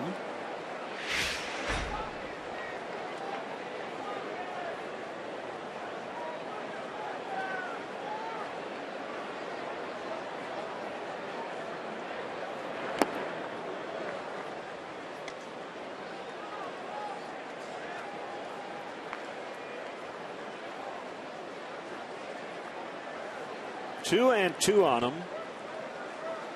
Reds kind of the opposite of the Cubs in that they have all these veteran position players and all these young pitchers. Cubs bringing all the young position players to the big leagues. The group of mostly veteran pitchers.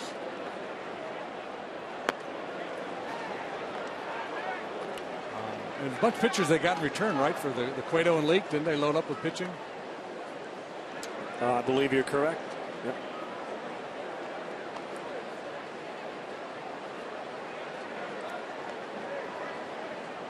Mike Leake, former Red, will pitch for the Giants tonight in L.A. against Clayton Kershaw. Well, they got a right-hander for Marlon Byrd, Steven Johnson. Votto running and a base hit. Votto will stop at second. He kind of lost track of where the ball was. And as he located Jim Riggleman, it was really too late for him to advance. So first and second, nobody out. Cahill with a little more urgency, and Joe Madden out of the dugout. I believe we're going to see a Cub debut here. Yeah, Giants sent a right-hander, minor league right-hander, and infielder Adam Duvall in the Leak deal.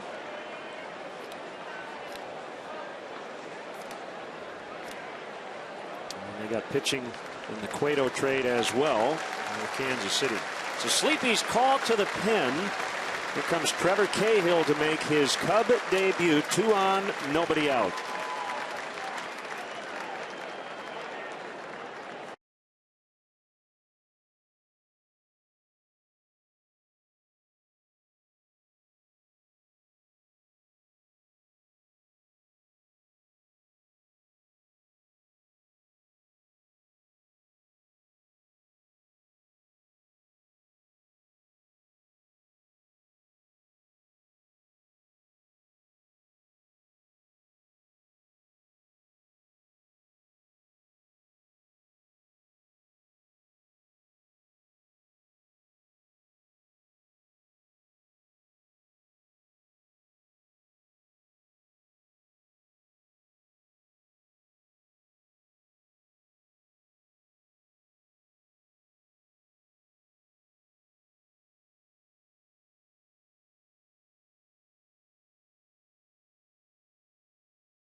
A Cub debut coming up. 6'4", 240-pound right-hander Trevor Cahill. He's a ground baller. Yeah, and that's why he's in the ball game right now. Double play in order. See if he can clean up this mess. Limited time with the Braves this year. Not a lot of success. Former starting pitcher with the A's and the Diamondbacks. Best year 2010 with Oakland. He was an all-star as Frazier bunts. And Cahill will have to get the out at first. Low throw. Rizzo digging it out.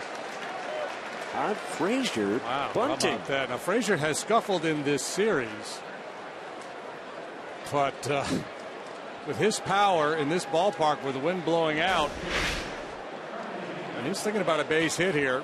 Try to guide that one down the third baseline, but the ball got in on him, and that's picked by Rizzo. Yeah, that was a tricky play by Anthony Rizzo. So the Cubs will have their infield back. Bryant could make a play on Votto from third. But the ball is hit to second, where La Stella will throw to first. Votto's in. Pena has an RBI ground out, and it's 4-2. So a selfless play by Todd Frazier. I'm not sure it was a smart play. I'm not sure Brian Price was on board with that bunt attempt. He's getting a lot of high fives and pats on the head in there. If I'm Brian Price, I don't want Frazier thinking about extra bases. Now, having said that, sometimes a player will tell you, man, I'm just not seeing it well. I don't feel good about my swing. I don't trust myself right now, so I'm going to do whatever I can to help the ball club. I'm guessing that's what Frazier would say. Two-seamer on Suarez for a strike. Now, Cahill, 2010, won 18 ball games, 30 starts for Oakland, with a 2.97 earned run average. He was never able to match that again, but he did go over 200 innings in 2011, and then his first year with Arizona, 2012. Struggled the last couple of seasons between being a starter and a reliever with the Diamondbacks and the Braves. He's 3-0 on Suarez, and the pitch. Strike called, 3-1.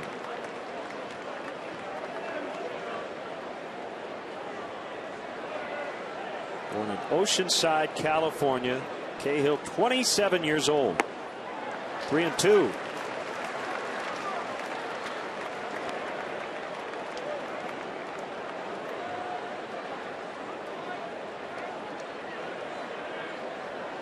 So he grew up in the San Diego area at the Vista High School. Ball 4.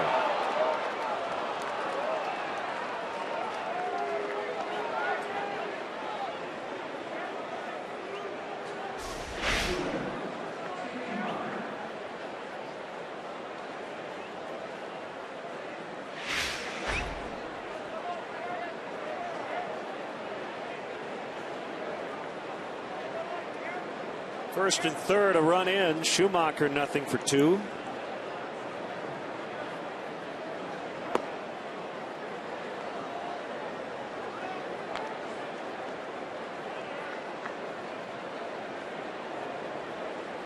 Sinker, slider, curve change for Cahill. And we'll go back-to-back changeups here. Line to Russell. It's short to end the inning. Reds add to their lead. It's now 4-2 in the 6th.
Budweiser bleachers. They still remain a timeless tradition in Chicago. No experience quite like it.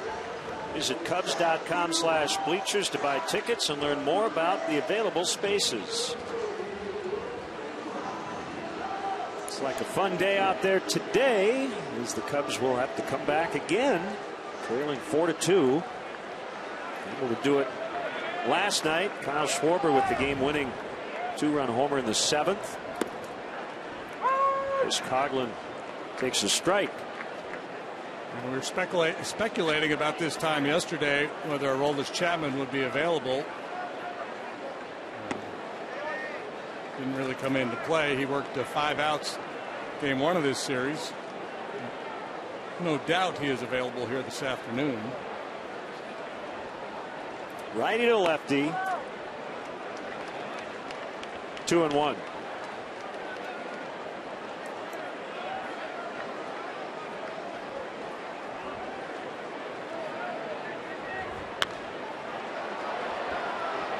Third to the seats.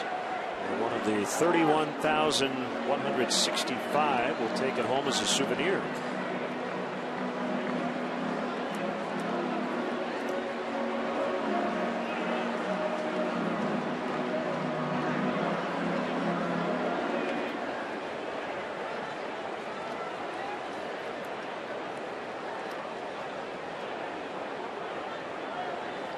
Iglesias into his motion, and the 2-2 is in the dirt. Xfinity high-speed action. Chris Coghlan with a nice grab right up against the sidewall and left. To get Jay Bruce in the first inning.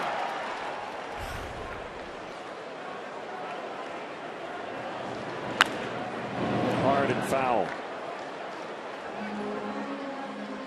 He thought he was going to start in right, but then when Kyle Schwarber was scratched, he moved over to left, and Austin Jackson got the start in right.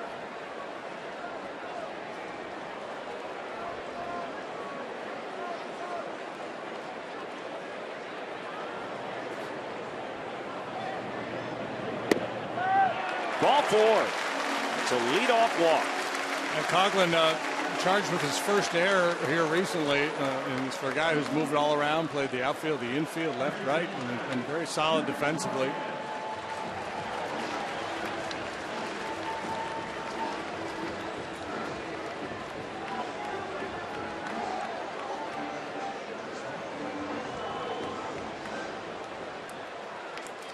Iglesias flirting with a leadoff walk last inning. He got away with it.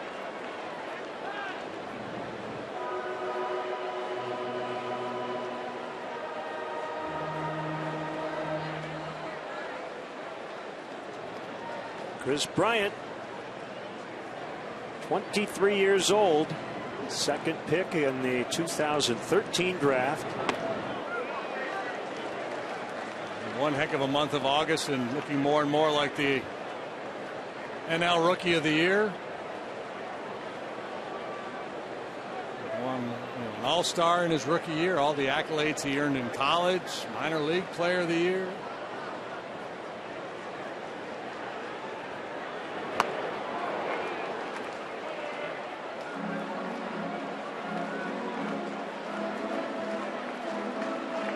We need a pretty big trophy room before all is said and done. A tough July, but a real good August. Decent lead by Coughlin, held by Votto, and a check on him, and it was close.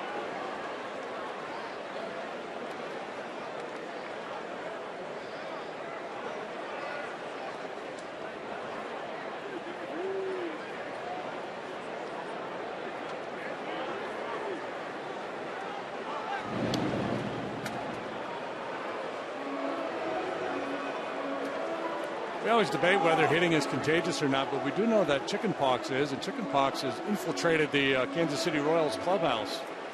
Kelvin Herrera, their reliever, and Alex Rios both diagnosed with chickenpox. Picked up by Frazier, 5-4-3. That's a double play. A huge turn. And just like that, 2 outs with Rizzo coming up.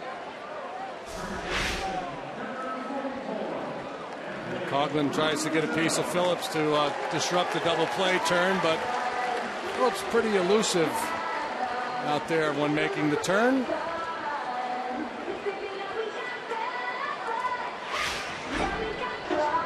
So does it say how long those guys have to be away from the team? A couple of weeks? Is it once they're on antibiotics or whatever? Are they okay a few days later? Yeah, I think that's normally the case.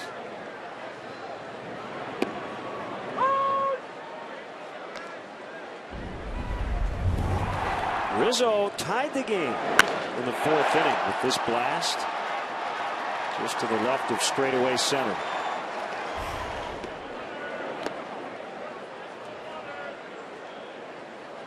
Cubs still just 2 hits in the ball game, both home runs, La Stella and Rizzo. So there's been 2 home runs and 3 walks.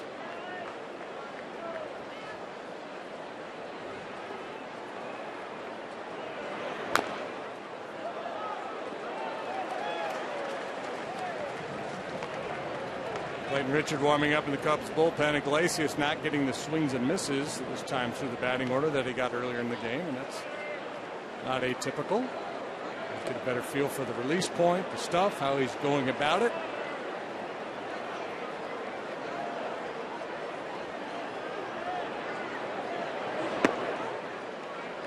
Two and two the count.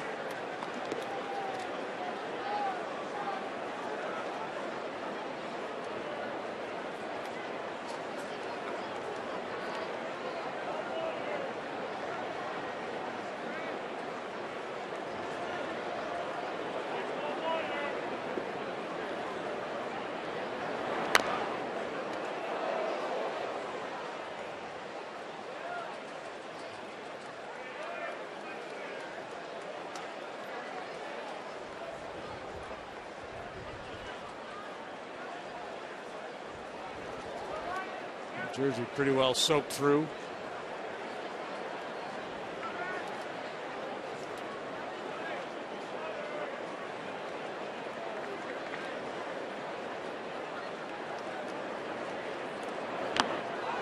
Foul tip, strike 3, and that's the inning. His first strikeout since the 4th, 8 on the day, and he has a 4-2 lead into the 7th.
There's a high fly ball, short right, should be caught. Panzone's out there on the grass.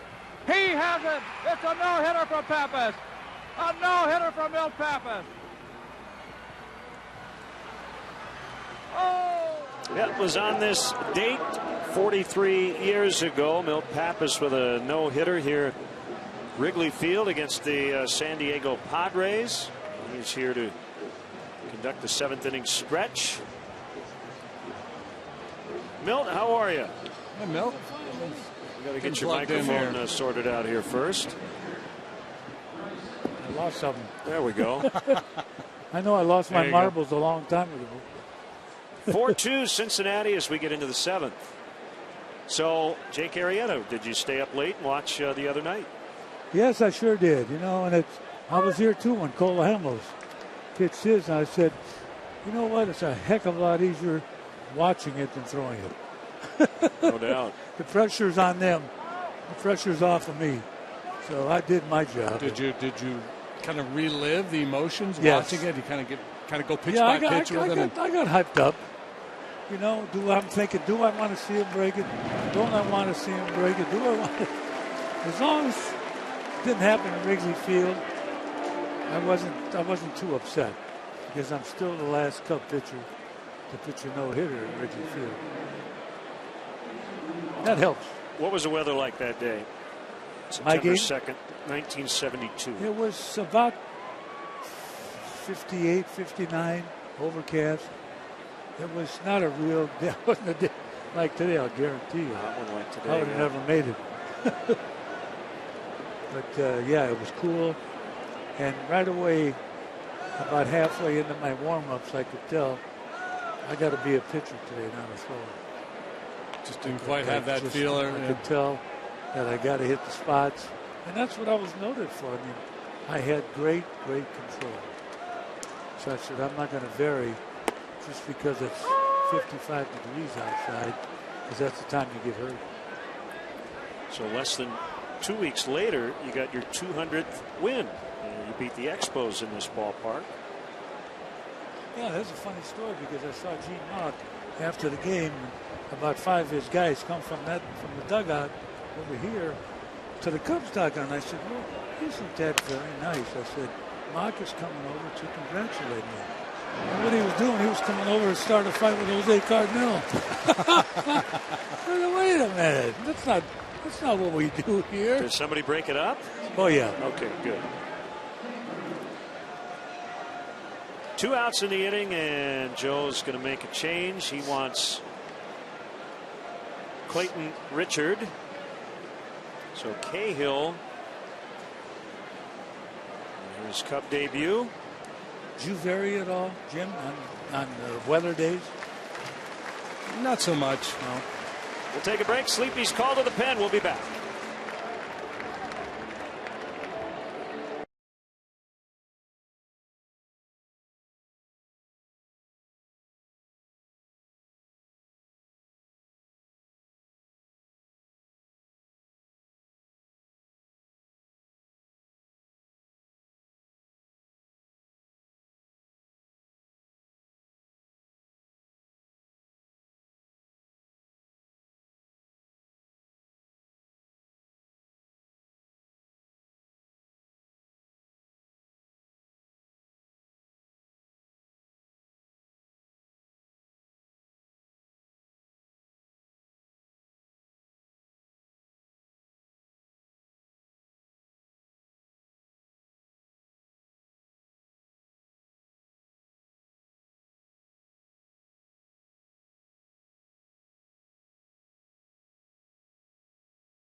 Who's 0 for 3 today.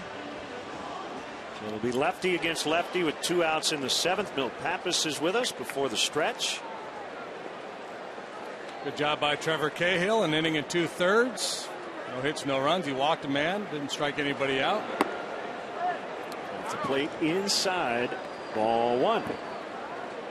What a fun year to watch this team, hasn't it, Milt? Oh my God! Yeah, what a difference! I think Joe Maddon's done a tremendous job with this team. Ready to sing now? Oh, my ready. Yeah. Here we go. Milt Pappas with the stretch. Today's guest conductor for Take Me Out to the Ball Game, former Cub pitcher Milt Pappas. Hey, everybody. Greatest fans in baseball right here. And what a great team that Mr. Epstein and Jed and my buddy Joe Maddon have put together. God bless them. This team's going to be around for a long time. All right, Cubby fans. Gary, you ready?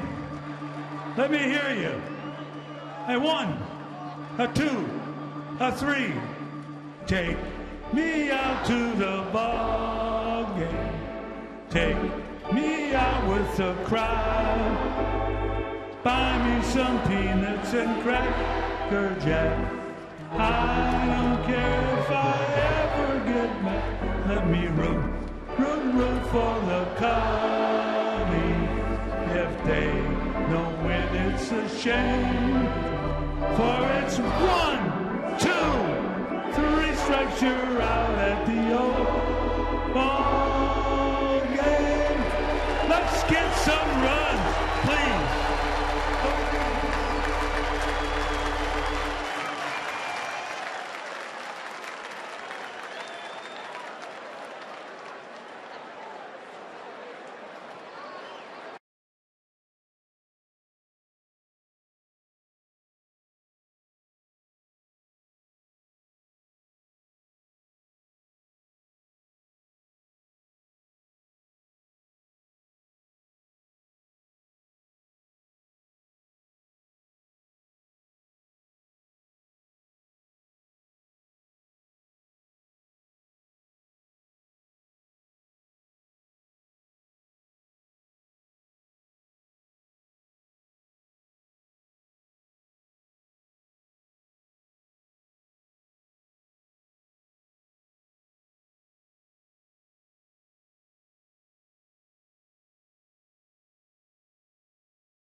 Raisel Iglesias, the starter, is still working.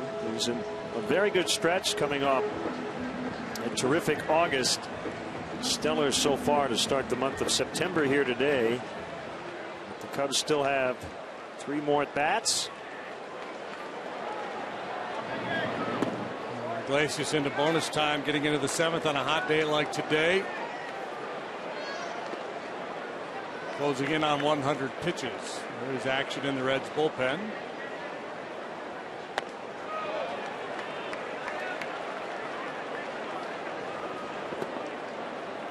Two 2-0 on Montero. Sam LeCure, we saw him last night.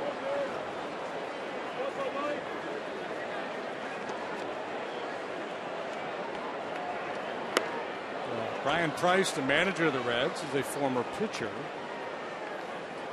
Haven't been many pitchers managed.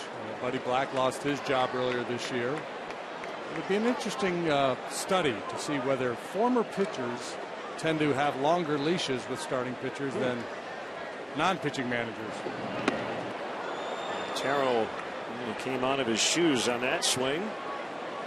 Now, Larry Dierker, when he managed the Astros, tended to let his starter work through a few more jams than most.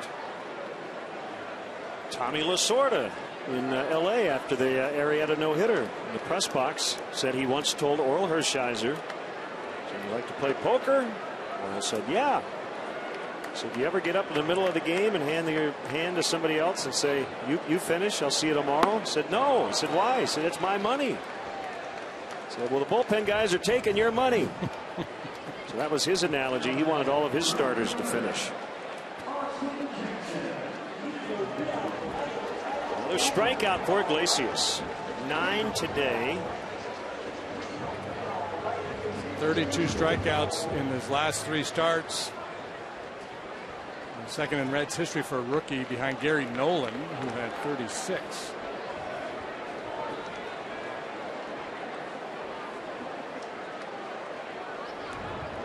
Austin Jackson. Ball 1 off the outside.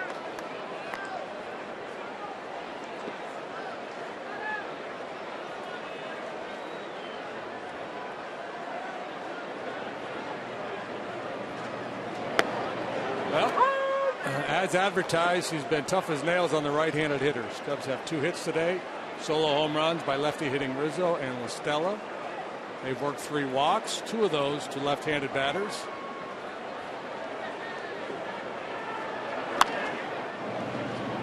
Addison Russell leadoff walk in the 5th, the only reach by a right-handed batter here today.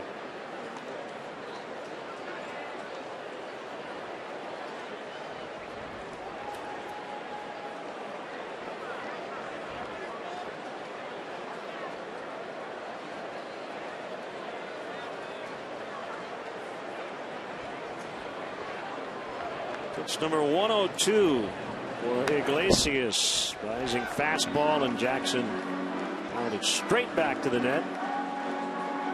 Reading a note on Jackson last night when he was 12 years old. I believe it was Baseball America, one of those publications, rated him as the best 12-year-old baseball player in the nation. He got the same recognition as a 15-year-old. I didn't know they even paid attention to such things.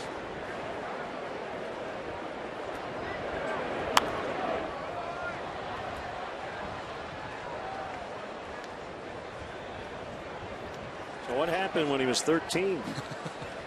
Went into a 2-year slump. He probably discovered girls for a couple of years. Knocked him off his game a little bit. Idolized Ken Griffey Jr. growing up. Number 24. He's got 27 on as a Cub. Chops it foul to third. Jason Hamill celebrating his 33rd birthday today. Currently on the hook for the loss. It seems like if nothing else on his birthday, he should be able to spit the bit here. Line shot, left center, and down past Bourgeois. And Jackson's got a double. Yeah, it looked like Bourgeois was having a hard time committing on that one, whether to run to the wall and get ready to play a carom or try to cut it off and leave his feet and make a play. And it turns out to be a solid one-out double for Jackson. First hit as a Chicago Cub.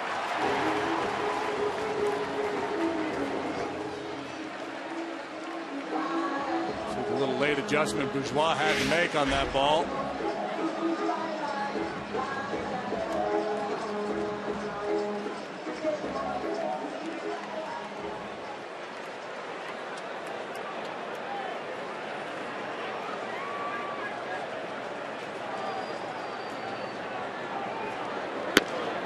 Madison Russell, ball one. Starlin Castro in the on-deck circle for Richard.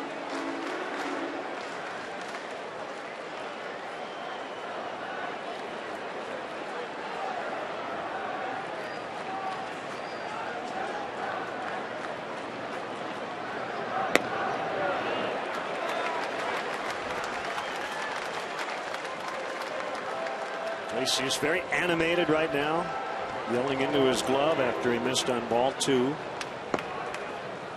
Strop and Wood in the home bullpen.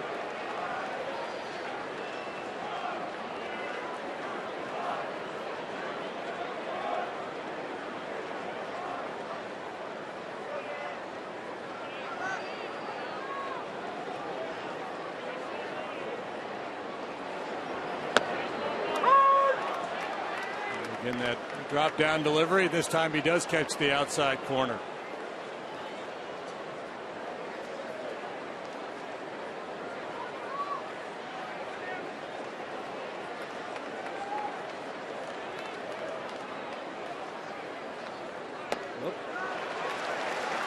Been in 3-1.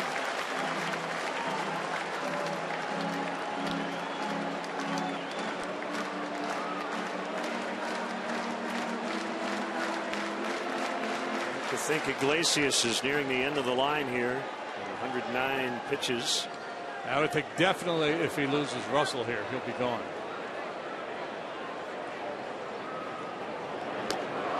It's by as he swings and misses. So it's 3-2 on him.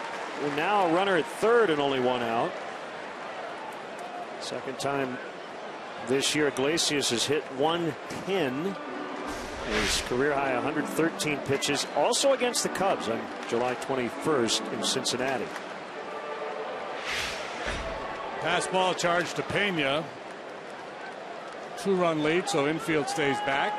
Hey, there's Chuck Garfien.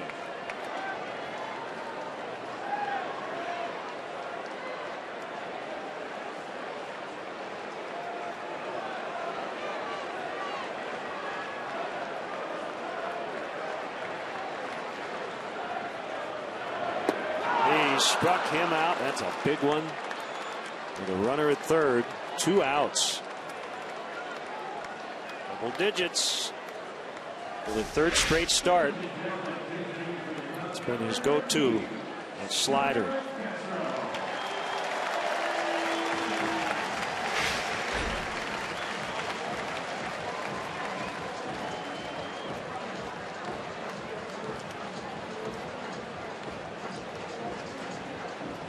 Castro has been announced, and Starlin waiting to see if the Reds are going to make a pitching change or not. Jeff Pico, pitching coach, out to the mound.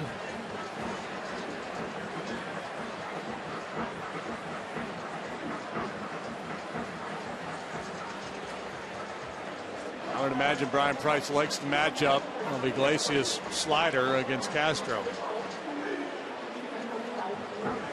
If he leaves it in the zone, could be trouble.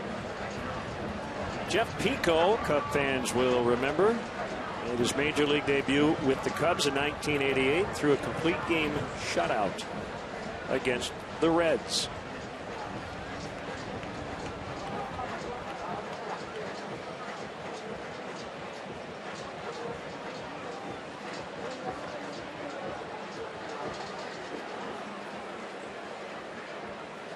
Starlin 3 out of 7 as a pinch hitter this year.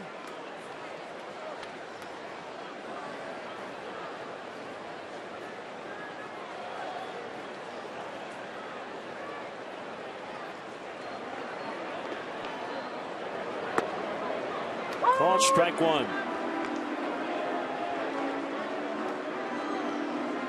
Might be the best pitch he gets to hit in this at bat. We'll see.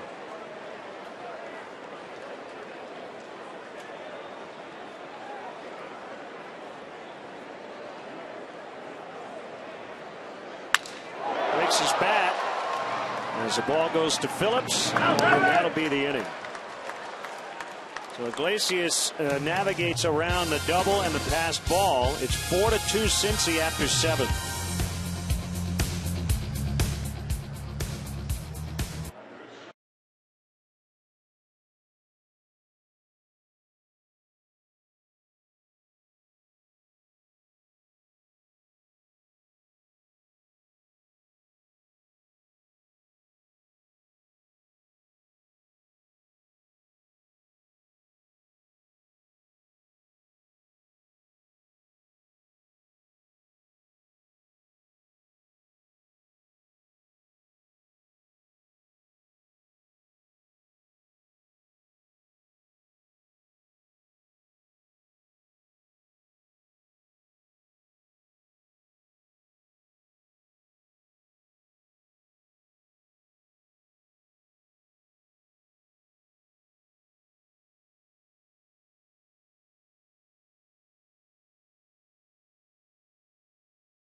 We have selected the Data Strong fan photo of the game.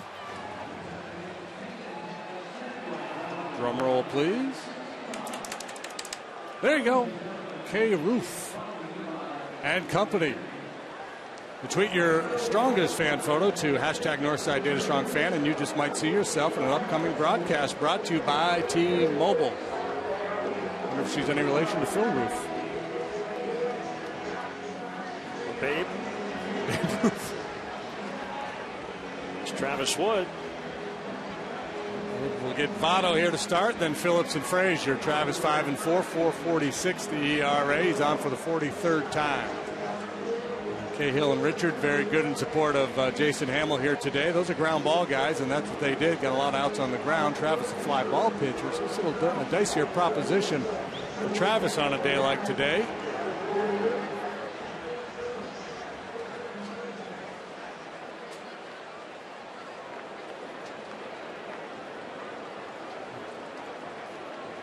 Who knows? It might be one and done here.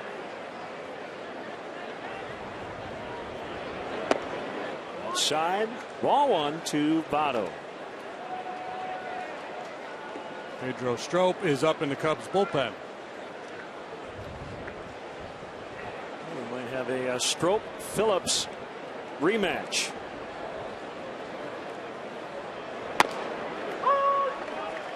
One and one. Normally Strop used when protecting leads, but he has not had a lot of work of late. And we got extra arms out there. It's September. Games are obviously a little more meaningful. So bullpen usage pattern certainly could change here. The big righty J.J. Hoover. Looks like he'll be next for the Reds.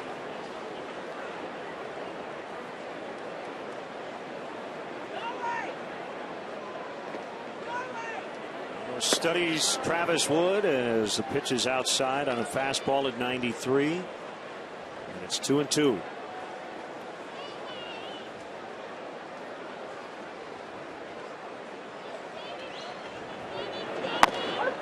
Called strike three. That's the third time Votto has punched out today.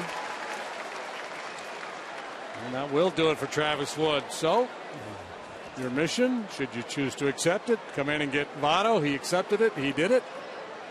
And now he'll head to the dugout. And the big rematch coming up. The Sleepy's pitching change. Here comes Pedro Strop.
And it is right-hander Pedro Strop.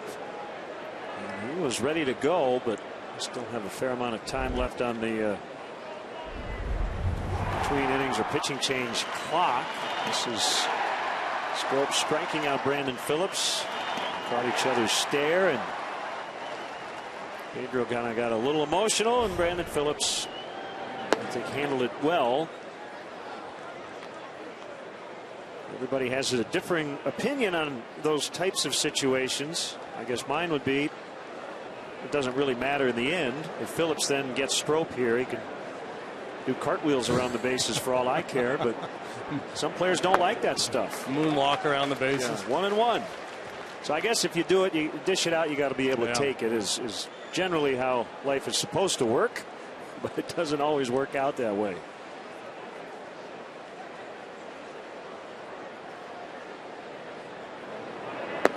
Slider misses. 2-1.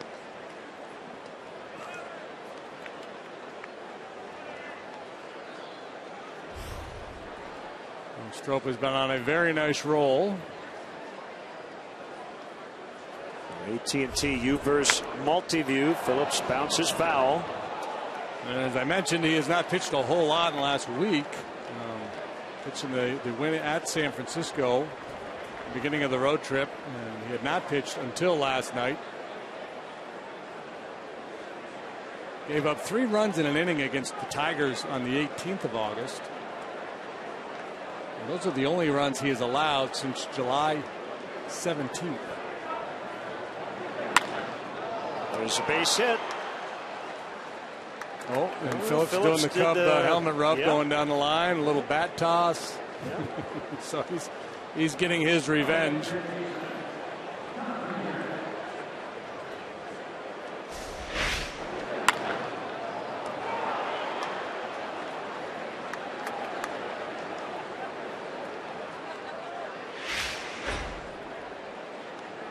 Frazier.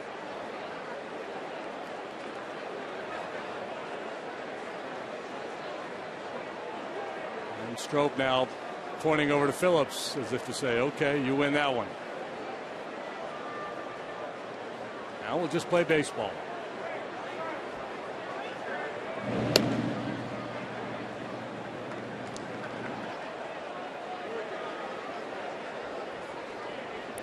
Reds lead 4-2 here in the 8th.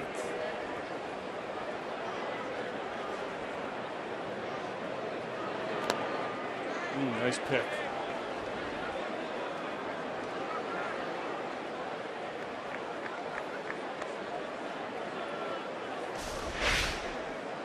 Call for that slider. You anticipate the possibility it's going to be in the dirt. A risky proposition trying to pick that one as opposed to block it.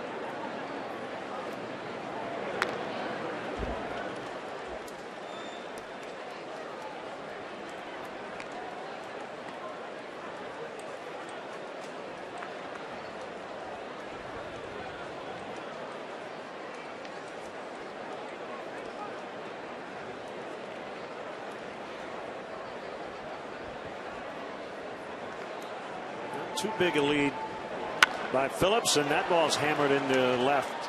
Back-to-back one-out singles for the Reds. First hit of the set for Frazier. First and second now for Pena.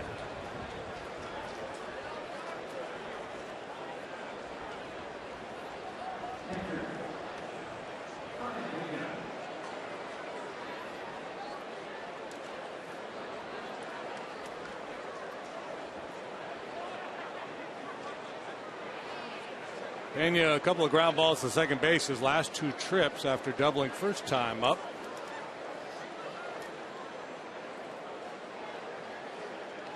Tommy Hunter will start to loosen. Ground ball would be welcomed here by the Cubs. Pena not a speedy guy, certainly a double play candidate.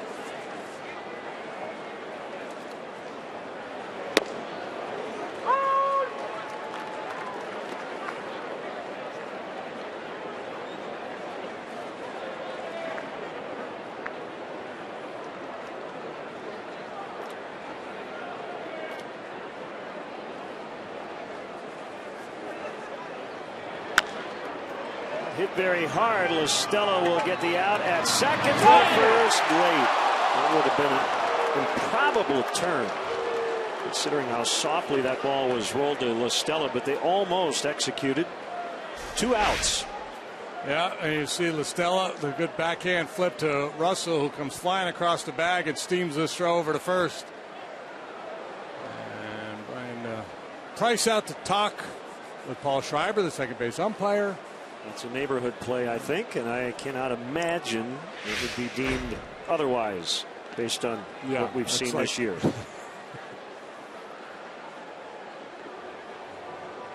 This rule has to be clarified. There's so much confusion in the game over this play.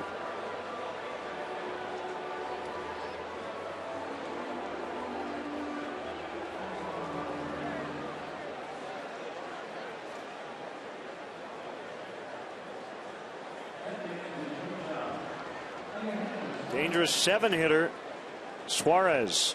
RBI single and a steal, a double and a run and a walk. And solid defensive work at short.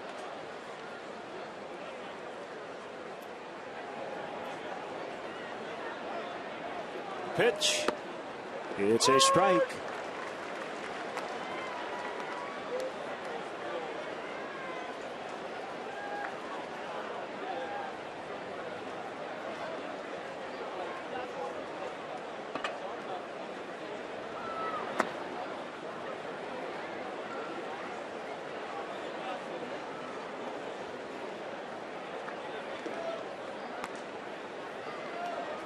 Main story to this point has been Raisel Iglesias. He has held the Cubs to 3 hits and 2 runs on a couple of solo shots.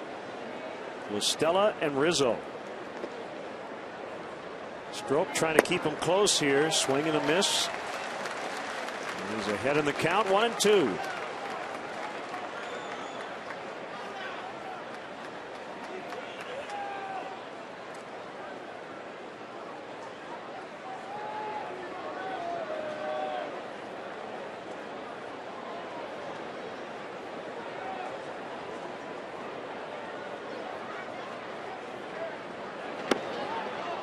Delayed steal by Pena, and he'll get second. It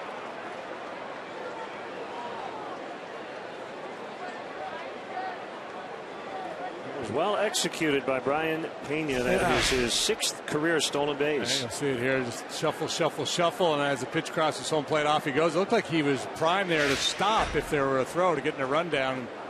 See if Phillips could dash home.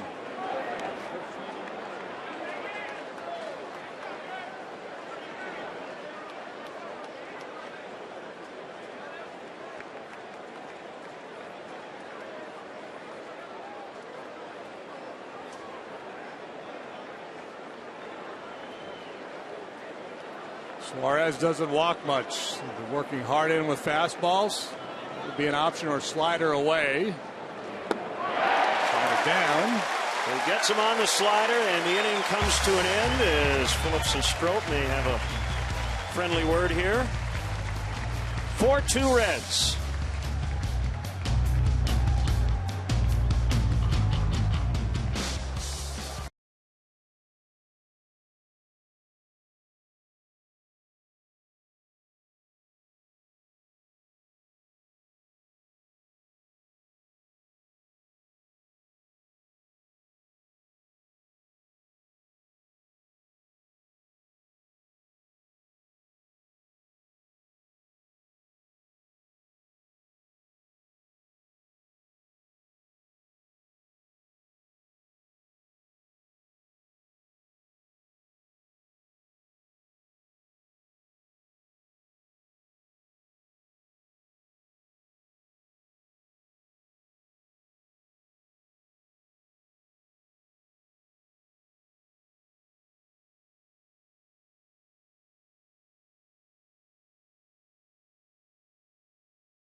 Cubs and the rest of the Chicago sports scene. Turn on the Cap and Haw Show. There's another Cap, or is that the same one? Presented by Horowitz and Associates, weekday mornings at 9 on Comcast Sportsnet. It's the one and only Cap.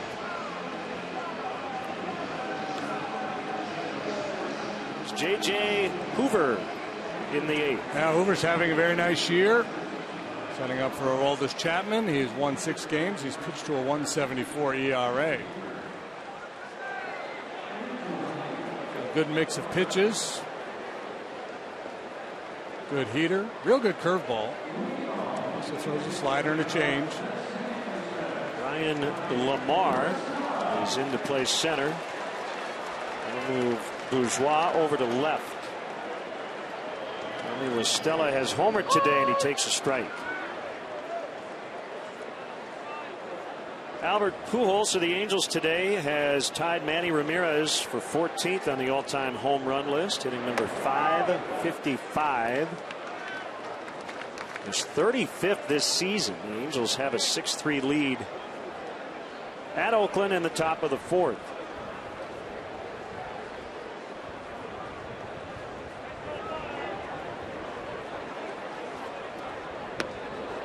One and two.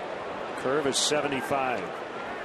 Yankees have put up 6 in the top of the 2nd, and they're still batting in Boston, leading 6-1.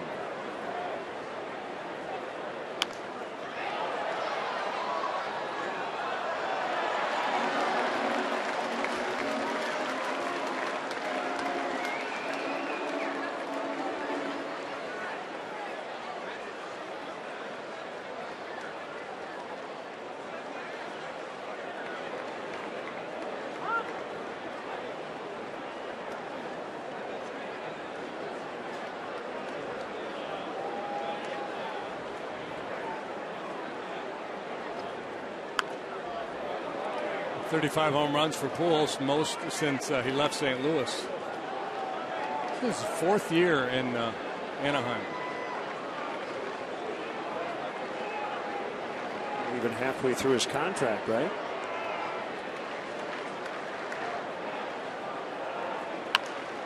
Still 1 and 2. Yeah, 10 years, $240 million for Albert, carrying him through 2021.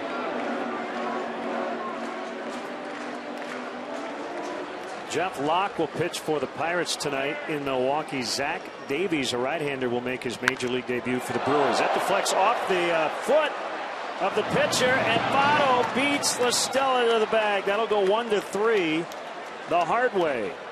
Wow, what a tough break for La Stella and the Cubs. Looked like it'd be a leadoff base hit. Off the toe, pops straight up over towards first base, and Votto able to corral it and get to the bag just ahead of La Stella. Toe, ankle somewhere, heel.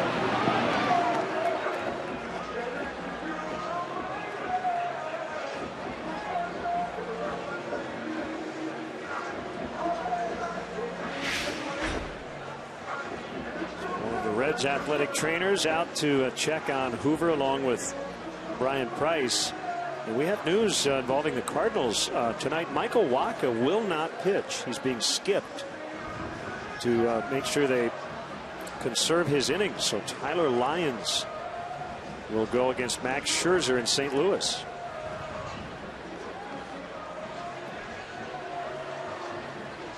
Wacha 15-4 with a 269. Yeah, I don't know. That's interesting. I mean, they have a comfortable lead over the Pirates, but I would think there's a little tenderness, a little something going on there.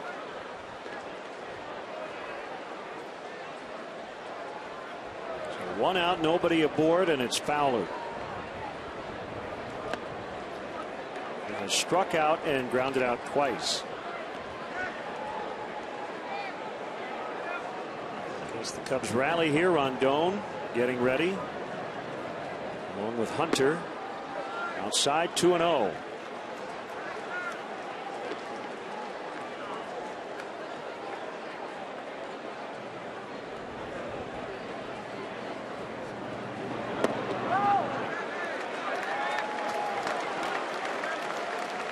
And 3 balls, no strikes.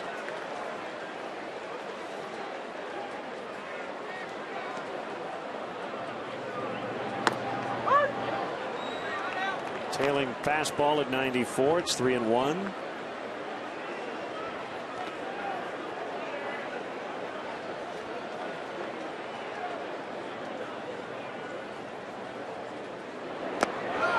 He walked him, and the tying run will come to the plate.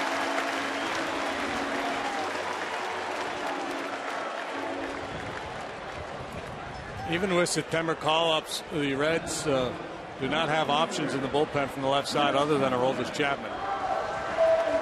Saw him for 5 outs here on Monday.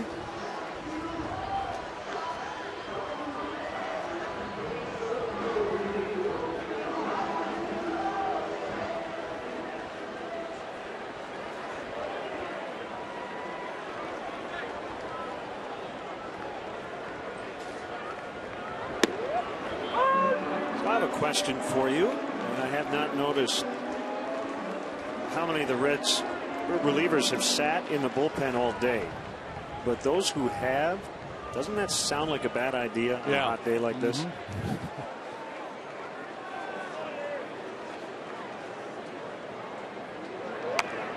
Coughlin with an awkward cut, and it's 0-2 on him. And I haven't watched the comings and goings from the bullpen area, but I would think the guys that normally work the later innings would have spent a good chunk of this game up in the clubhouse. There's not a lot of room in the dugout either, and it's going to be plenty hot in there.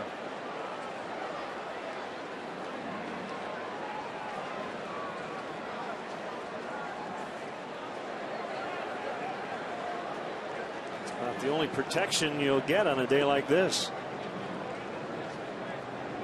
Side step in the pitch, just missed. 1-2. Hoover quick to the plate.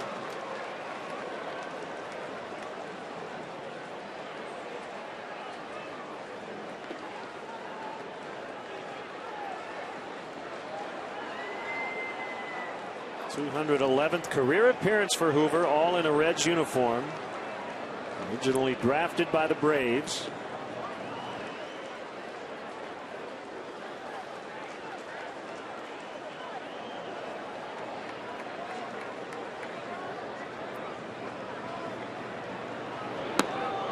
Done a much better job this year keeping the ball in the ballpark and the ball on the ground than he did last year. He allowed 13 home runs last year in 62 innings, 3 so far this year in 57. His ground ball rate is way up over last year.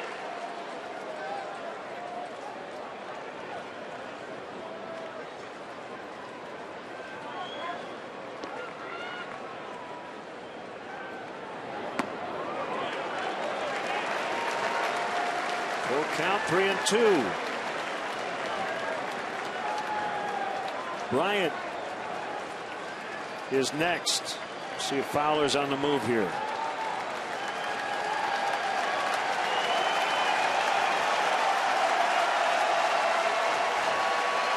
Three balls, 2 strikes, 8th inning. He's not going, and Coughlin fouls upstairs. We'll do it again. Off-speed breaking ball up in the zone. A dangerous pitch by Hoover. Got away with it. Coughlin just a little bit out in front. This curveball just did not have a whole lot going on.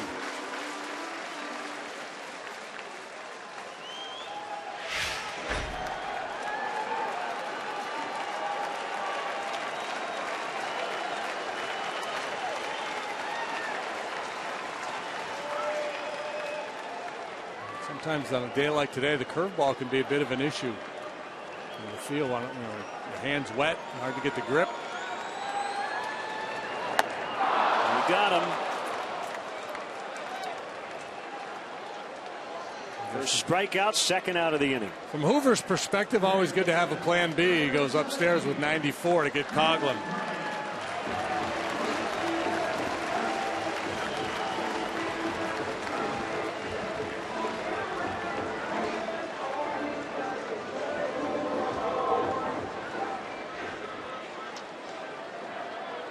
Bryant has hit some dramatic home runs. He stands in as a tying run here today, and a high drive to left. Bourgeois is back. He's on the warning track. We are tied.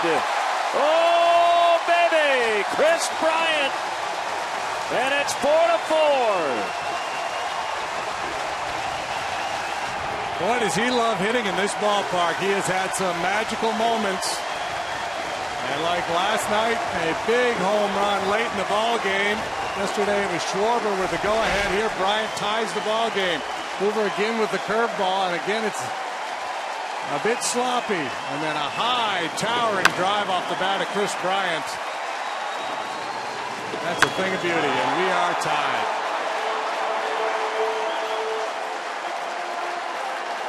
Number 22. That one had some serious hang time. Well, but 4 of his home runs have come in this ballpark.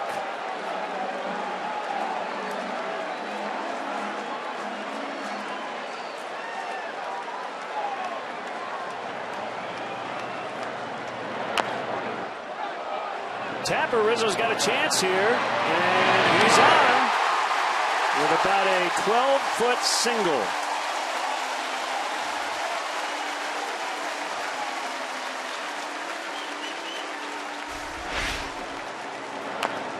Right off the back of home plate. Hoover takes a little bit to get settled before getting off the throw, and Rizzo never quit on the play. Smelling that hit, chugging hard down the line.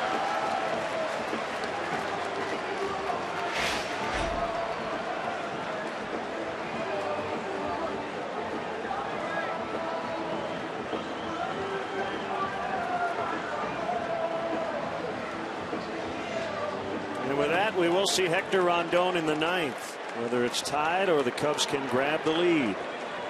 Montero, ball 1.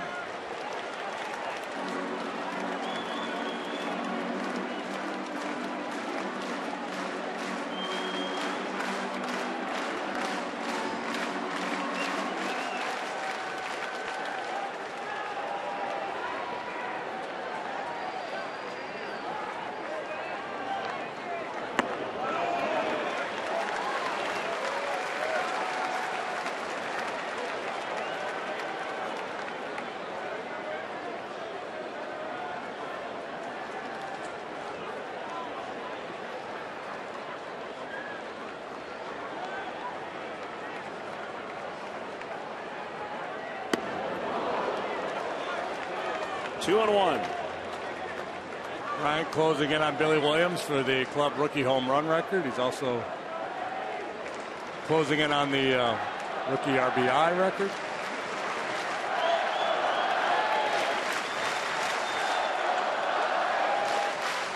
More importantly, he's tied this ball game.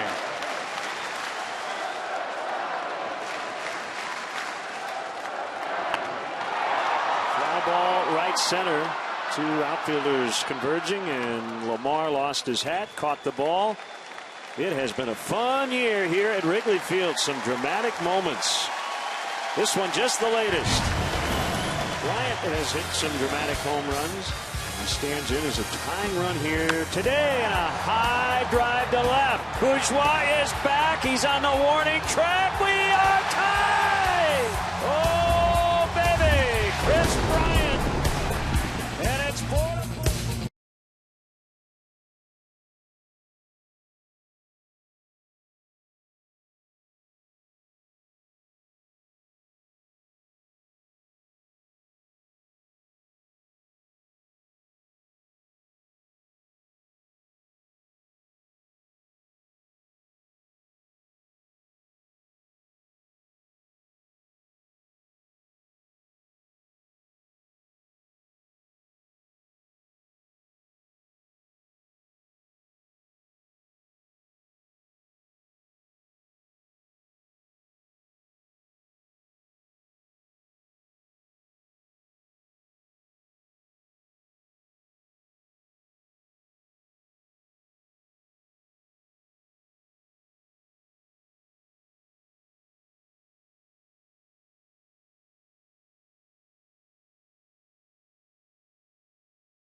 With MLB.com at bat, the #1 app for live baseball. Enjoy live look-ins, highlights, replay reviews, scores, StatCast, live radio broadcasts, and more. Get MLB.com at bat now. Hector Rondon hit 100 miles an hour last night on one of his 9th inning fastballs. He's trying to preserve a tie after Chris Bryant out of the game with a 2-run homer in the 8th. 1-2-3 inning for Rondon in the 9th. A ground out and a couple of punch outs. For the year, a 1.53 ERA.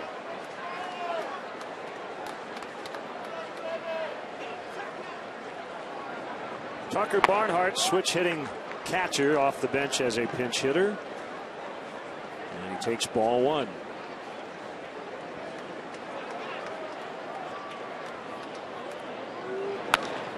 Roll toward right. Estella dives. He's got time. Up with it. And he gets him. Oh, nice play by Tommy LaStella. Off the bat, it looked like he was going to squirt through for a leadoff knock. But Barnhart denied.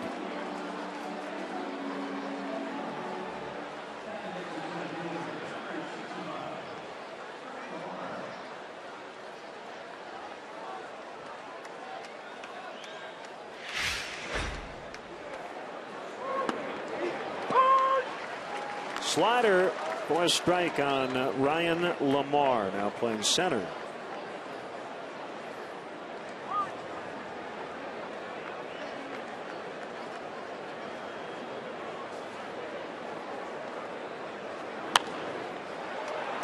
Fly ball shallow right, late break. Jackson, no problem, he's got it.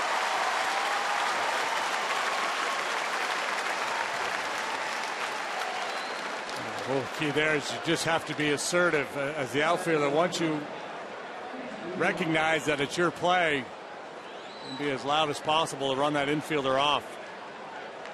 Don't want any late confusion on a ball like that. Bourgeois the batter. LeCure and Chapman up in the Reds bullpen. The assumption here would be LeCure if we're tied, Chapman if the Reds get a run.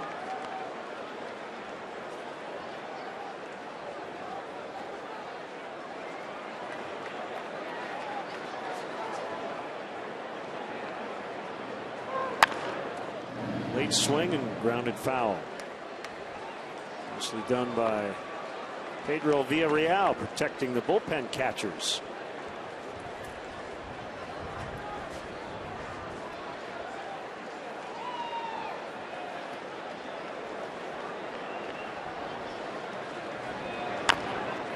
Swinging bunt up along third. Rondon, and the throw pulls Rizzo off the bag. I'm surprised he even threw it, and he almost had a chance to get him. Yeah, very athletic play by Rondon. I did not know he had that in him. I'm a little nervous when you see a guy who makes his money with his arm make an off-balance throw. There's not a whole lot behind this one. That's all shoulder, flinging that ball over there to first base.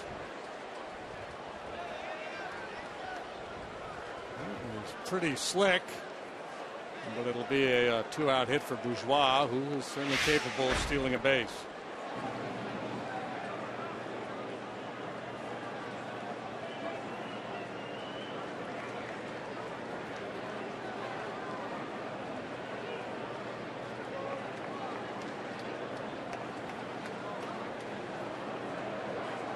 Bruce the hitter.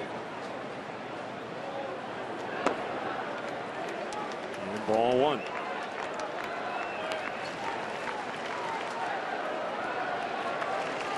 Rondon obviously doesn't want to make a mistake with Bruce. He's very dangerous, but Joey Votto's on deck.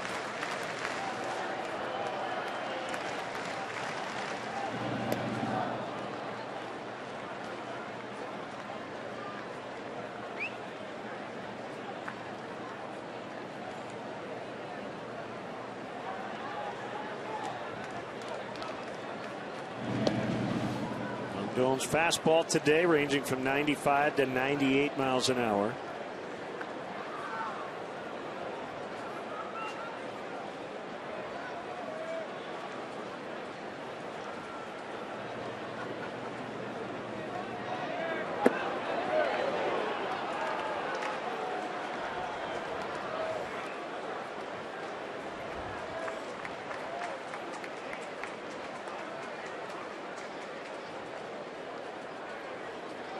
Chris Bosio not happy with the approach he's seeing here. So now you're a little bit at the mercy of the count. You're asking for trouble if you throw him a cookie here on 2-0, and again you got Votto on deck. So if you try to be too fine and you fall behind 3-0, a real good chance you're going to face Votto with a go-ahead run in scoring position. So you have to, decide where you're going to make your stand. Well, at some point, it's got to be during this at bat, doesn't it? Well, I think coming into the at bat, I think what Bosio was hoping to see is maybe a little bit more aggressive approach to Bruce.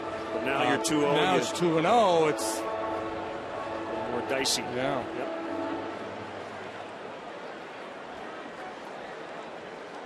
Billy Hatcher and Bourgeois talk it over. Well, it just depends on the scouting report they have on Bruce, too. They may just feel like, hey, you can overpower this guy. He's dangerous for sure, but let's just go ahead and get after him.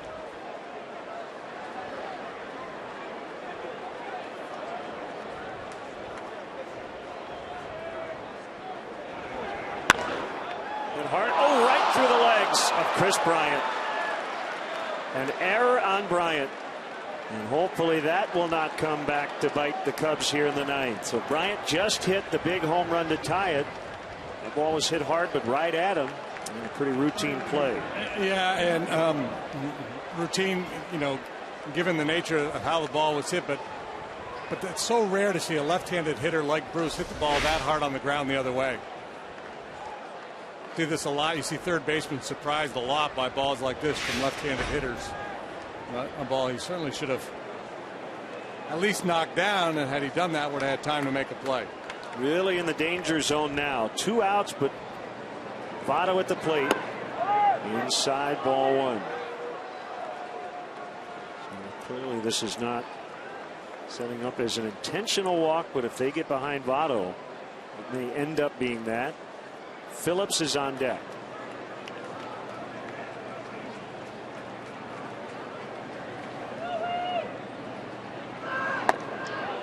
Good try. Top of the zone, didn't get the call. Votto has struck out 3 times today. Also has a base hit.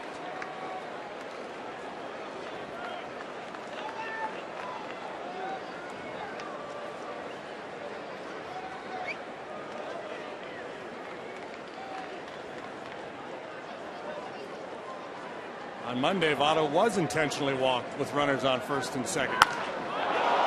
Deep drive, trouble, and a 3-run homer for Joey Votto. These will all be unearned runs because of the Bryant error, and it's 7-4 Reds. That ball was thumped.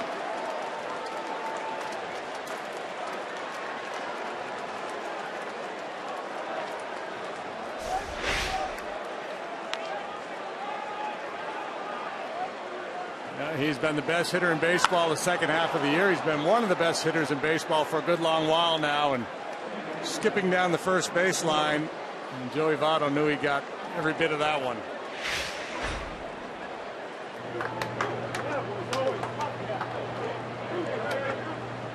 Not only do the Reds get the lead again, they lead by 3. The biggest advantage of the afternoon. And all started with that little tapper by Bourgeois. With 2 outs.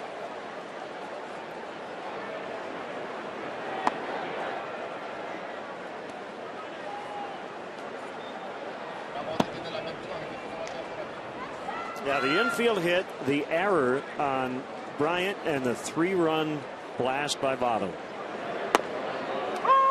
1-1.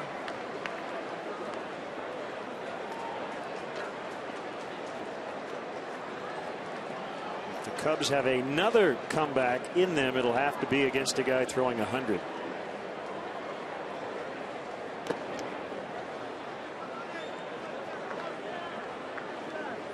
First order of business, finish off this inning, and you can see a very deflated Hector Rondon out there. You can see the body language. Understandable, but you have to kind of find a way to push through here.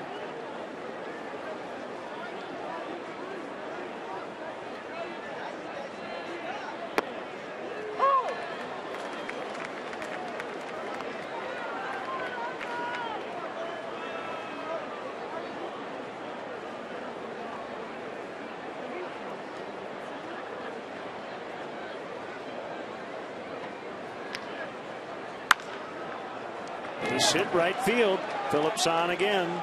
Third consecutive hit, and the 2 outs he's made have been lineouts.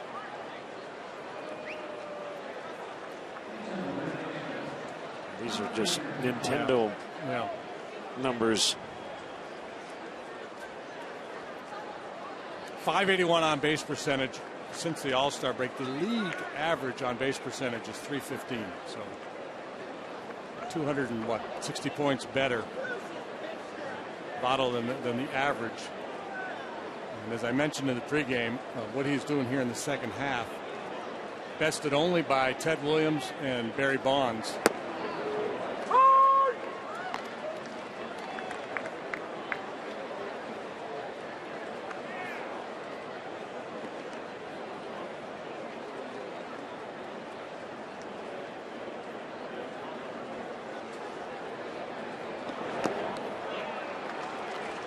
Two strikes now on Frazier.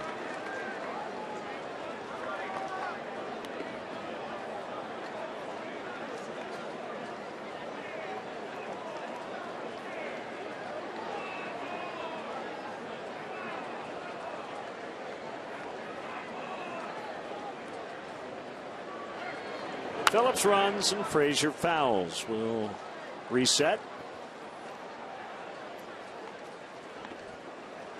The nature of baseball, isn't it? 1 minute you're the hero, next minute you're a goat, and back and forth it goes. Bryant made a sparkling defensive play to save a run earlier in the ball game. Hit the game-tying home run, and then had that Bruce ball go right through the wickets. The other piece of it, too, is just falling behind Bruce really set up the hard contact, getting behind Bruce 2-0.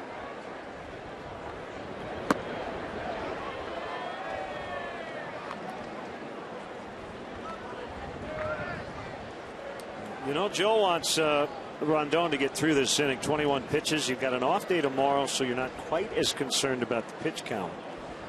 If he doesn't get Frazier, it might be it. And he's now gone 2-2. Well, you're right about the body language. Hector right now just does not look like the guy we normally see. Well, you know, high leverage pitchers, when things turn on them, it can be traumatizing. You give up a big home run late, it tends to linger, and you have to have the ability to turn the page. And Phillips goes. Frazier pops it up, and Rizzo will make the grab. A 3-run homer by Joey Votto, and the Reds lead 7-4 as we head to the bottom of the ninth.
Next week and a half. Off day tomorrow, the 3rd.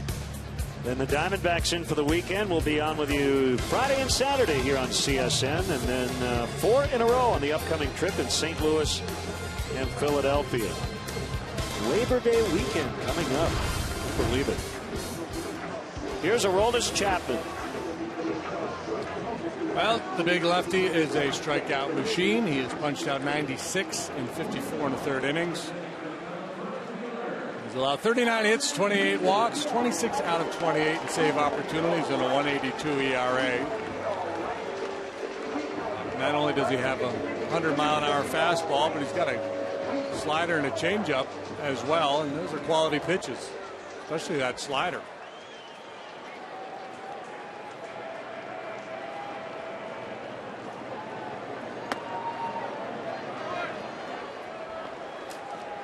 Ball one.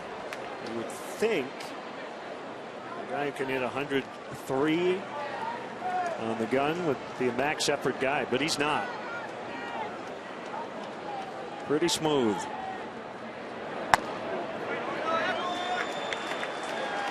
Long legs, long limbs. It's great extension and really finishes out in front. 55th appearance this season. He has allowed more than one run in an appearance. One time he gave up 2 on June 3rd in Philadelphia. 3-0 on Austin Jackson.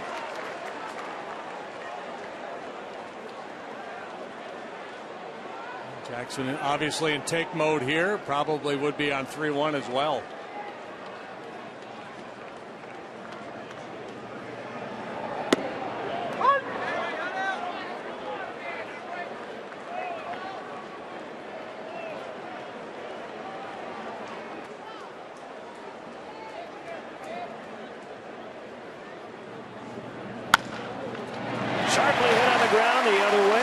Hit, good start.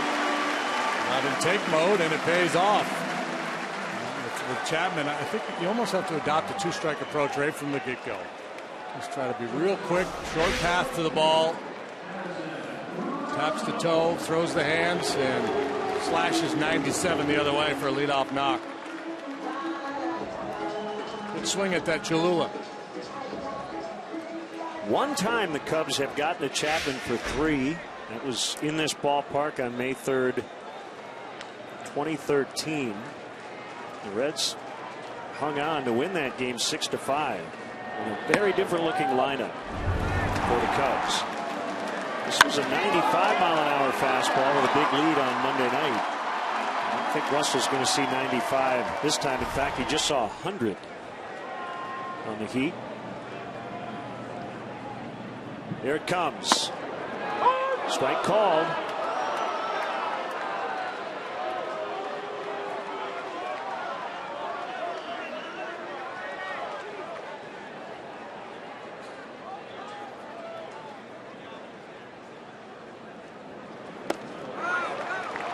Jackson made the right decision.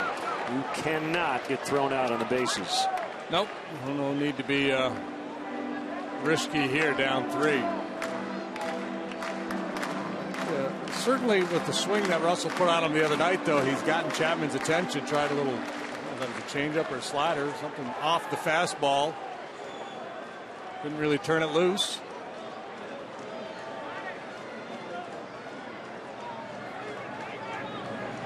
Back-to-back sliders. 2-2. Can you name one Cub who faced Chapman 2 years ago in that game? They scored 3 aside from Castro and Rizzo. Gianner Navarro. Yes, good call. In fact, he led off the inning as a pinch hitter. Dave Sapelt, Alfonso Soriano gets by, and Jackson will advance, and it's 3-2 on Russell.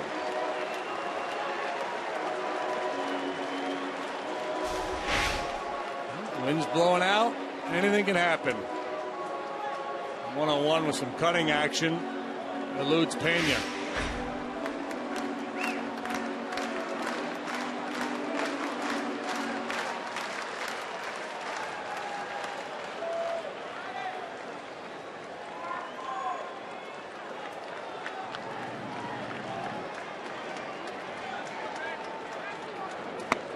Swing and a miss. He got him.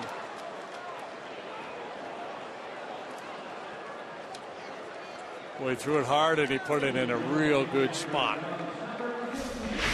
Out away from him. Russell maybe at least fouls this one off, but it's moving hard. Ian on the hands. He tries to pull the hands in and get to that heater. That is a tall order. Now 1-0-1.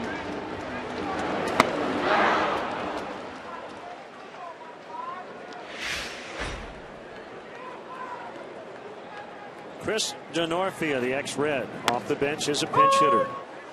Slider strike. It's Javier Baez now in the on-deck circle. He would bat for La Stella.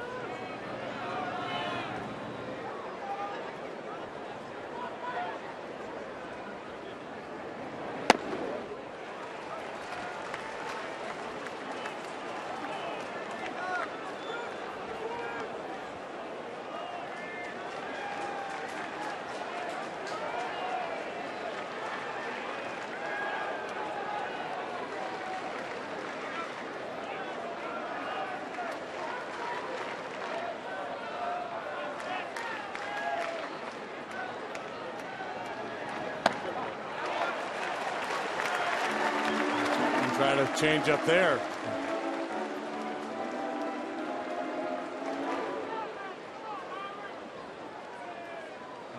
I've seen him have an outing where he's used his secondary pitches this much. 2-1.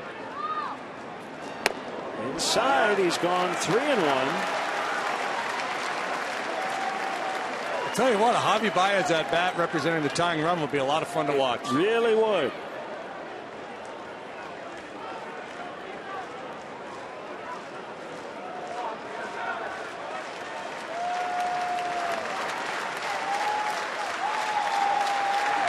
Wow, we're going to see it. Off-speed pitch.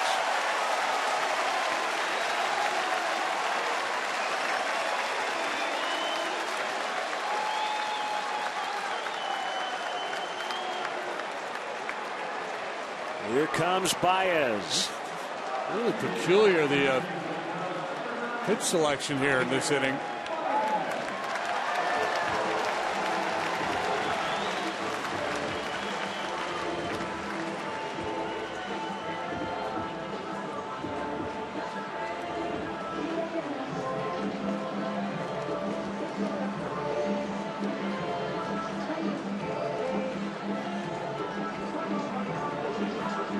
Coming off a very good year down at AAA. He has made some adjustments, minimizing that leg kick. To force pitchers into the strike zone. He has tremendous bat speed. Got off to a really good start last year when he joined the Cubs and went into a downward spiral and struck out a whole bunch. So 2 on for Baez. A pitch by Chapman. He bounced it up there.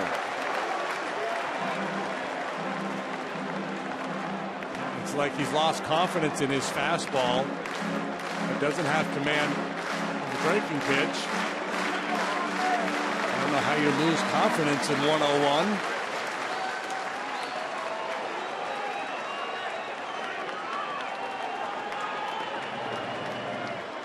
Wind blowing out. Here it is. Ball 2.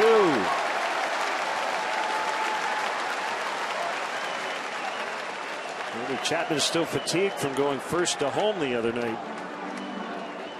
You know, there's nothing about his body language that makes you think he wants to be out there right now.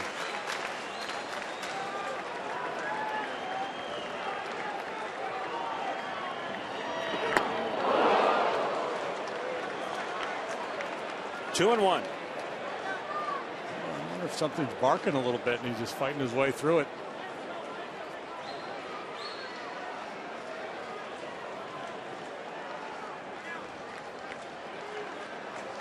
Chapman's 2-1. 3 balls and a strike. Fowler on deck. Here we go.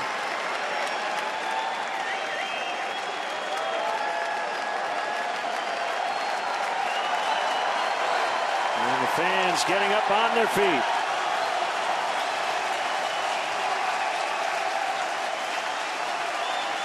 Just get it down a little bit so you can get to it. Ooh, that was the one. Baez falls down. He swung so hard. Well, how often do you see guys swing harder against the guy who throws as hard as Chapman does? You don't obviously have to, but he's turning and burning right there. You can see that front side leaking. He's not just trying to hit that one out of here. He's going to Evanston. Now you got to be quicker. Bounce to third, fair ball. Step on the bag for 1, 2 outs. So Frazier forces Jackson. And it will bring up Fowler.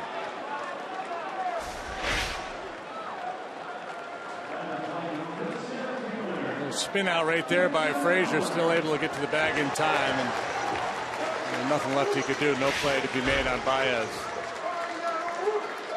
Here's Dexter batting right-handed against the lefty Chapman.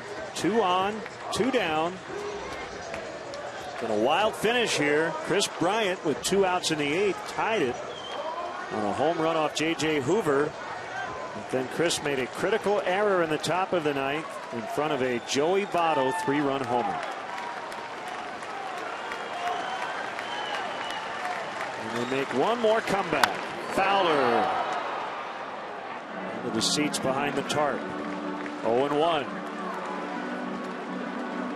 Matt Caesar out on deck to hit for Coughlin if Fowler can keep the inning alive. He put a good swing on Chapman the other night.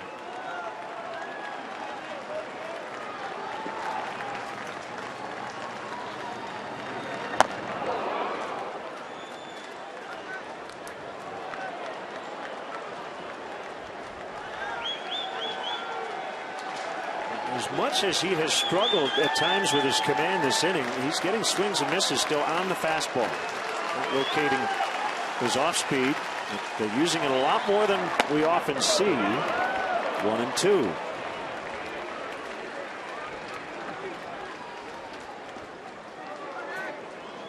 Yeah, I'm just the way he's moving around out there. I'm wondering if maybe the back or something is bugging me a little bit. I mean, he's obviously can still dial it up and hit 100 miles an hour. There may be some discomfort somewhere else. Swing and a miss on 101, and he survives and picks up the save. Cubs made him work pretty hard here in the bottom of the 9th. 3 unearned runs on the Votto homer in the top of the 9th, and the Reds take 2 out of 3. Tough start to this homestand. The Diamondbacks will come in for the weekend after an off day tomorrow, so the Cubs hopefully can get things turned around. John Lester will make the start on Friday, but we've been talking about Joey Votto all series long. He had been quiet. They had quote unquote contained him this afternoon until this final at bat. Benny's Beverage Depot toast of the game is Joey Votto, and not much doubt about that blast.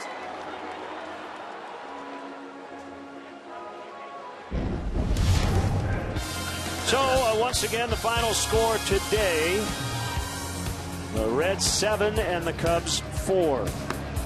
We're back with you Friday, 12:30 for a pregame coverage. Series opener against the Arizona Diamondbacks. First pitch at 1:20. More to come. Blue Cross Blue Shield Cubs post-game live is next.